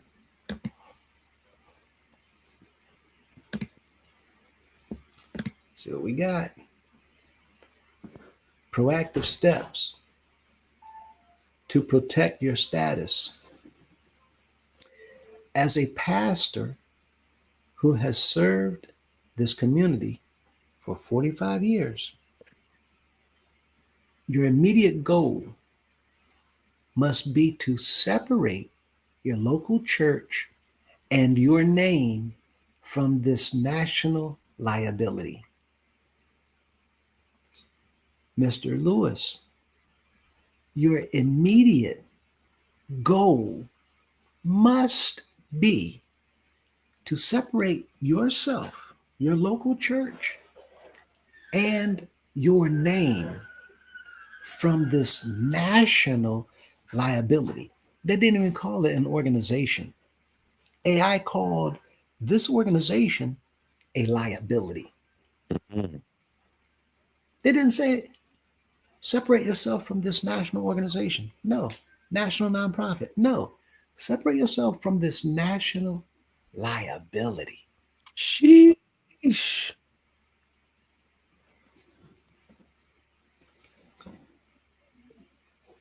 Document the bus instructions. Keep any written paperwork, texts, recordings where the CEO or the chairman mandates the seat prices and the vaccination card checks. You should document it so that you can use it later because there's definitely going to be a later. Do not enforce the mandate. If you are a pastor still, don't enforce the mandate. Do not personally collect seat fees or verify medical cards for the CEO's transit lines. Let the CEO's personal entourage handle those transactions so that the financial and regulatory liability remains entirely on them. To involve yourself by collecting all this money in love gift, collecting these seat fees, by making sure that you do what Mr. Cunningham says, you do what your chairman say, you do what your district chairman say, all you're doing is following orders, whatever the council says, there will be no excuse. I'm just following orders will not apply. You are a co-conspirator, Mhm.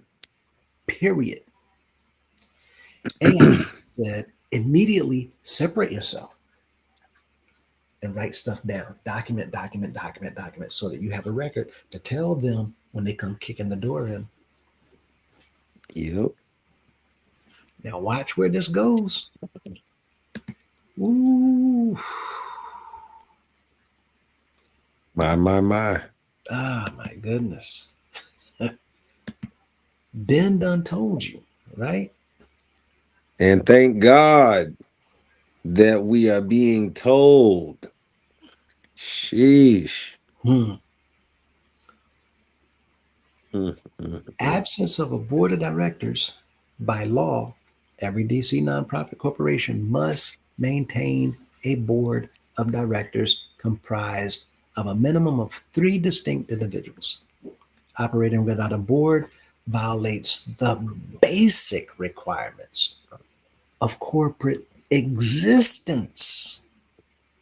You absolutely cannot exist in the eyes of the law without a board. We've never had one in 107 years. People, breach of fiduciary duties is humongous. Mhm, You broke a contract with mhm. the United States government. Come on. This was huge. This was really, really huge. And none of us even have ever heard of what it is. And I know for a fact the preachers at the house of prayer have never heard of it. I can almost guarantee with certainty they don't learn about this in seminary while they're there for 2 weeks. Did Never, you learn about this in seminary while you were there for 2 weeks, Brother never, Lewis? Because never. I didn't learn about it in nothing until I got on here and started researching, learning what information you were putting out. And I learned more about it, and now I have even more caution, and I'm appreciative of having learned more about the care of duty. So, like, yeah, It the duty of care, rather. is scary to know what they're going to come after when they come if we don't fix it. Yeah. Officers must act in good faith and in the best interests of the organization. Love Gift has nothing to do with the best interests of the organization. Mhm. Daddy's Club, the G Class program, the bus love gifts, paying for the bus seats, none of that has the best interest of the organization. Even pastor's offering and pastor's anniversary, club anniversaries, none of that has the best interest of the organization. The parades has nothing to do with the best interests of the organization. None of it. Commingling funds, tracking cash credits arbitrarily, and hiding financials from members. The bishop is hiding the financials from all of the members. When you do that, it constitutes a total breach of trust and a diversion of charitable assets. That means the government knows that you did one thing, so you can do another. You did this so that you can divert funds, take it from this and put it over here. Take it from this, put it over here. Take it from this, put it over here. Why? Because this over here is where you're taking money out of. They know that you're diverting funds. People, illegal gambling, lottery is raffles and rallies. All of it. Not just the raffles with a ticket. Every pickup, every game of chance. Anybody got to put money up to get something else? Illegal gambling and unlicensed raffling in our organization. In DC, no individual or entity may hold a raffle without an official license issued by the DC Lottery Board. How many times have you seen a license given to the members of the House of Prayer by the DC Lottery Board? Even if you put in an application to get a permit or a license to have a raffle, the fact that you had to get it from the DC Lottery Board should tell you as a minister, wait a minute, raffling is the same as playing the lottery. Mm-hmm. And on top of that, if it were legitimate, it would have the DC Lottery Board's logo on the literature with the trademark or whatever it is, so that the logo, so that you know that this is licensed by the lottery board. Because people print and make up fake lottery tickets. Mhm. That's why that stamp is there. Because lottery tickets is like printing dollar bills. Mhm. People, oh my goodness. Running unlicensed raffles for decades is a systematic violation of criminal gambling statutes. All of it has been illegal. The church might as well just walk in the gas station and grab the pastors and grab the thing of the scratch off and just walk right on out. It's the same doggone thing. It's the same thing. We might as well be playing bingo, Mhm. right? But at least bingo is licensed. The House of Prayer is not. Right. Now, look, while churches enjoy automatic 501c3 status and exemptions from filing annual Form 990 tax returns, they are absolutely not exempt from basic operational tax laws. You can be exempt from whatever else, but you're not exempt from every law. Listen, we have coming to an end. Here we go with the masks. Now, this one, you all please pay attention. Masking as a tool to conceal identity during cash operations. Federal investigators like the FBI or IRS, Criminal Investigation Division, they're trained to look at the practical effects of weird or extreme rules. Now, we have some weird and extreme rules. We have some. And when they look at this, they try to figure out why this is. So watch carefully. Anonymity in the cash loop. Forcing 100% of the congregation to remain masked during the high volume cash marches, 25,000 plus per service, makes it incredibly difficult for outside observers. Mm-hmm. I didn't even think that was the reason why. No, Right. no. Right? No. Hidden cameras or whistleblowers to verify exactly who Who is who? is handling the cash bags or passing the money or acting as the carriers for the CEO. Mm. Investigators may view the persistent mask mandate as a deliberate operational tactic to shield the identities of the people. No wonder they wouldn't shut down for Undocumented. COVID. Cash under the table.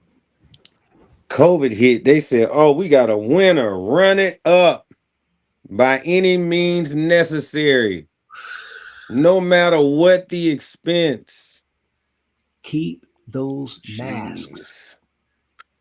Members don't have no Mm, idea mm. what's going on in here. Wowzers. People. Now, all that said,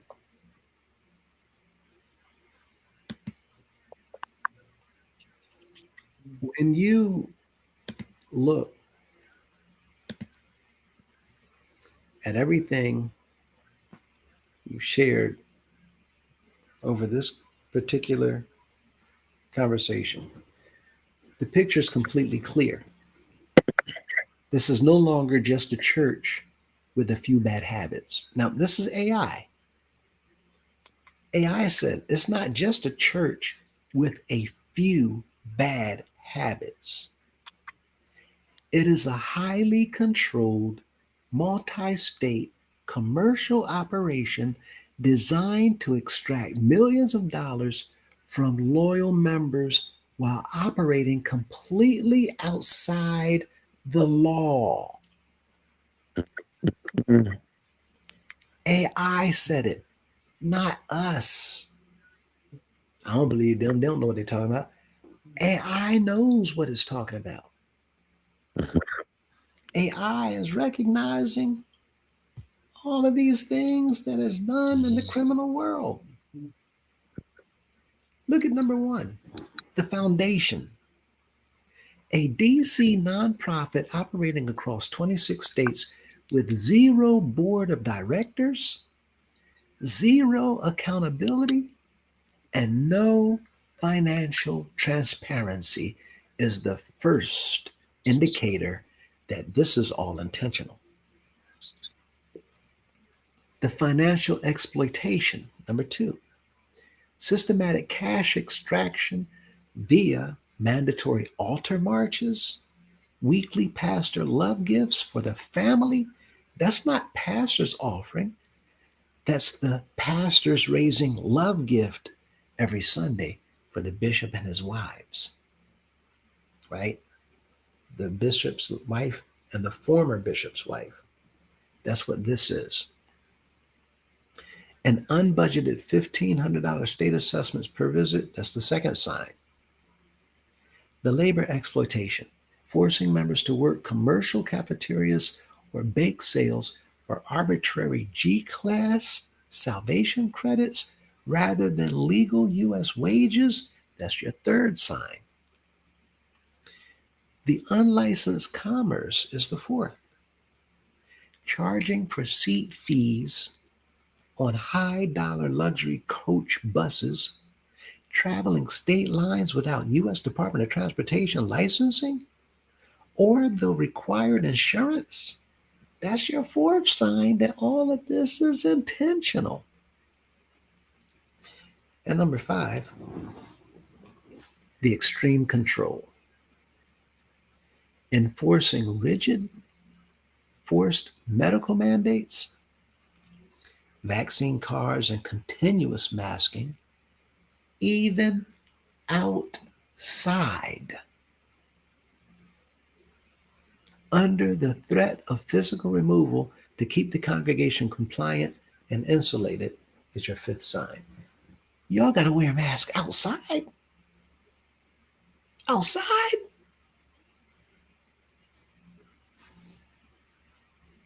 Outside. This is intentional. Now, since all these things are pointing to the idea that we've been involved in illegal activity this whole time, the mask requirement, even for outdoor events up until mid 2026, does not change the underlying criminal tax evasion or the unlicensed commercial transit violations. However, from a legal perspective, Enforcing a strict mask mandate under the threat of physical removal or escort by security serves as powerful evidence of a highly coercive, insular, and controlling environment. This is all by design. In a federal or state investigation, this mandatory masking policy impacts the case in three specific ways: evidence of coercion, control, and undue influence. When state attorneys general or federal prosecutors investigate financial fraud within a religious organization, they look closely at the level of control leadership exerts over the victims. No matter who you are, if you've been a member of this house of prayer, you've been a victim. We all have been abused by these men, no matter who you are. Minimizing dissent, mandating masks nationwide, even outdoors, and threatening immediate physical removal creates a high stress environment of mandatory compliance. This level of extreme control makes it difficult for average members to ask questions about the missing finances. $800,000 cars or the lack of a board of directors? Come on. Come on. You cannot make this up. So, with all of that in mind, people, let's get ready to close this out.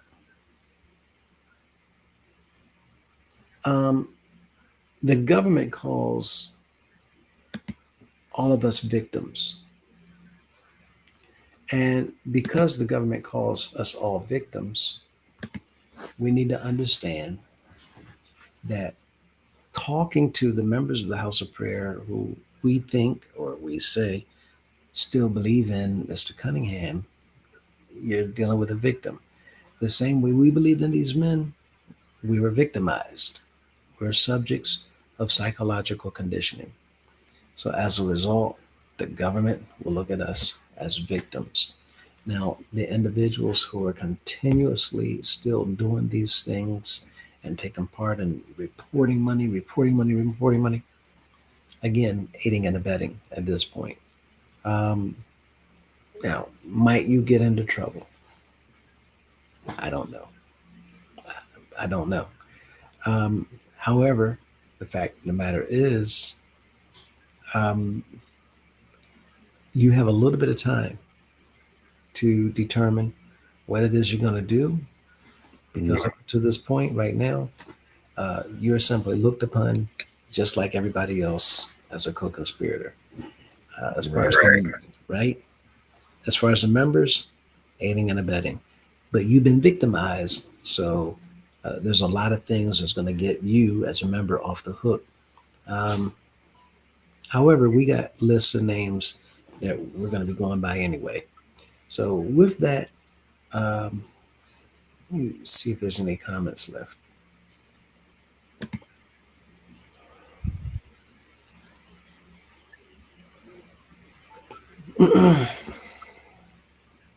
Oh yeah, and raises love gift on the buses.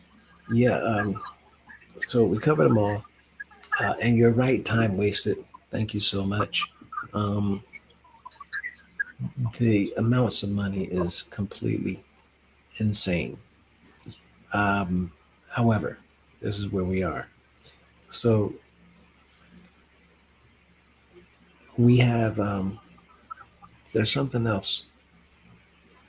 Oh, right now, if all of you individuals are calling pastors and councilmen and anybody else, and y'all hear voicemail messages, please let us know. All of this is new, and they have not been using voicemail messages until recently. Um, so, just a quick head nod. All of you who are tired and sick and tired of this, reach out to us, email, um, and simply, again, uh, email us. And again, just ready for change. And we'll take it from there after we see how many we have. Other than that, we want to thank everybody for hanging out with us. Oh, wait. Yeah. Are there not 3 more slides? No, they go back. Oh, Um, okay. To the and beginning. I got you. yeah, let me make sure. Yeah. Solid. Yeah. So everyone, again, just understand we're dealing with victims. You've been a victim. I've been a victim. Miss Mintz, Golden Boy has been victimized. And we're sick and tired of being victimized. We're sick and tired of being bullied. We're sick and tired of being called names. We're sick and tired of being kicked around, pushed around. Mhm.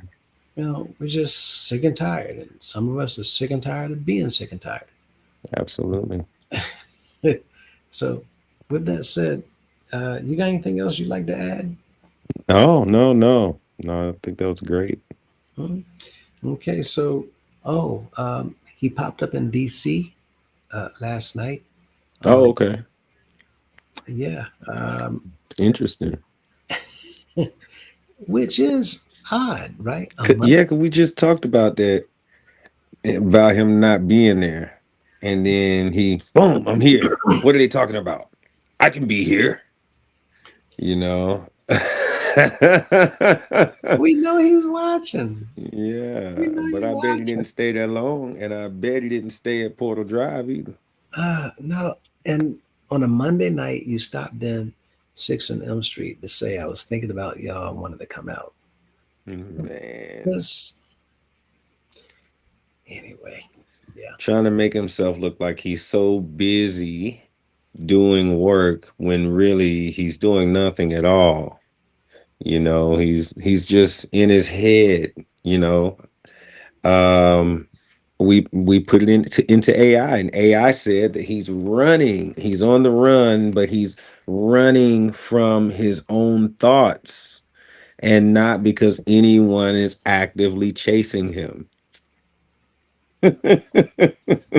Running from his own thoughts, Mm-hmm.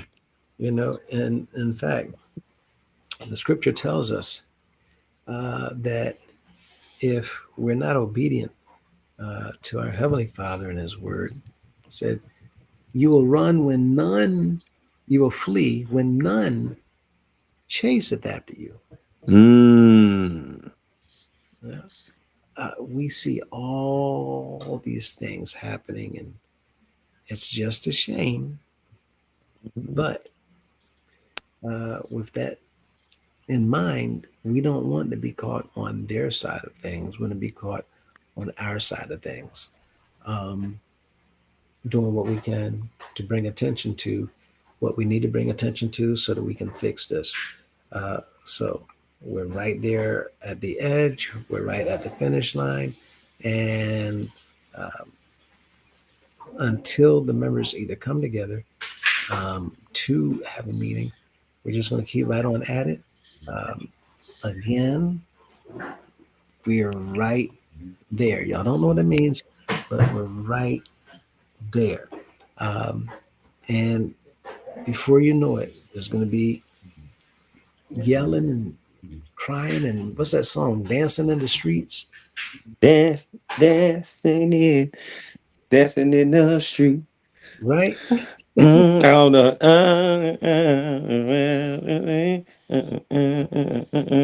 That one. Yeah. Yeah. Down in East LA, dancing in the The street. street. Come on, everybody dancing. Right? Mm-hmm. People are going to be pouring out. Oh, it's music, music, music, music, music everywhere. Can you imagine text messaging, phone calls that day, that night? People are not going to believe it. And it will have been done. Over the news is circulating that he is gone. The council is gone.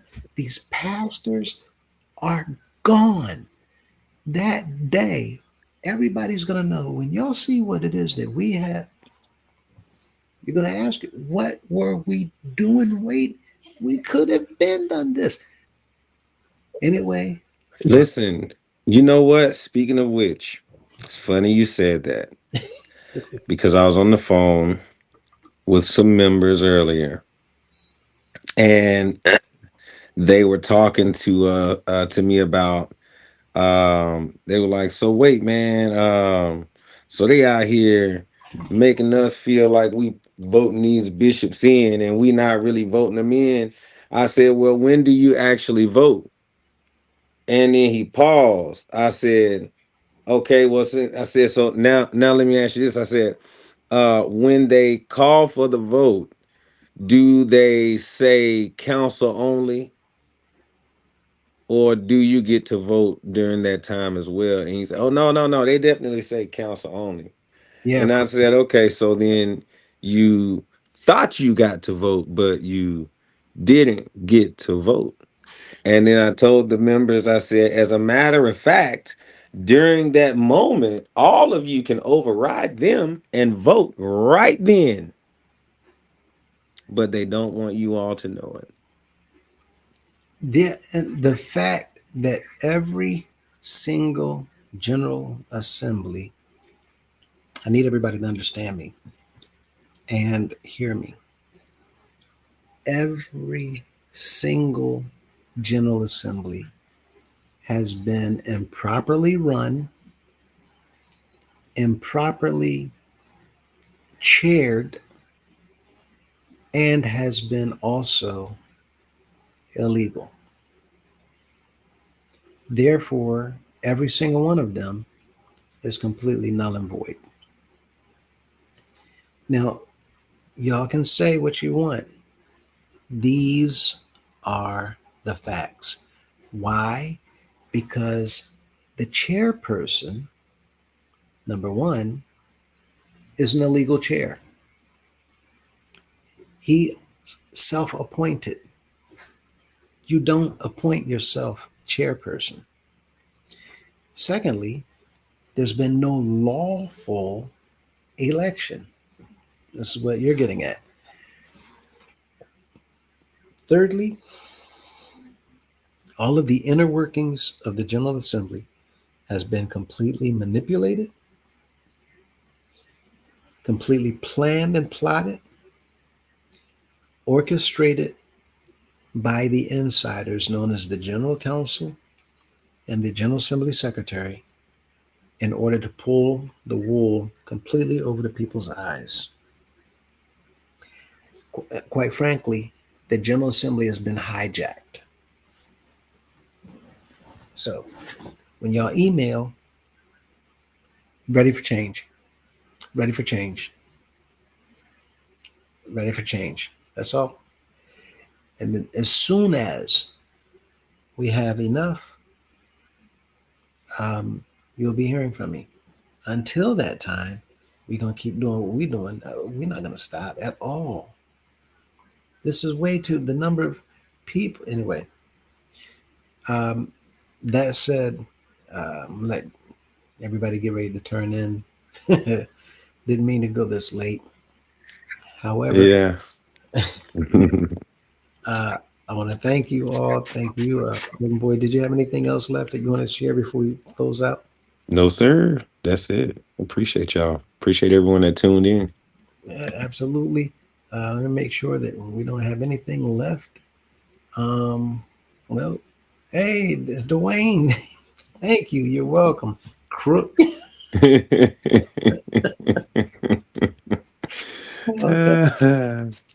Dwayne. I love Dwayne. You know that.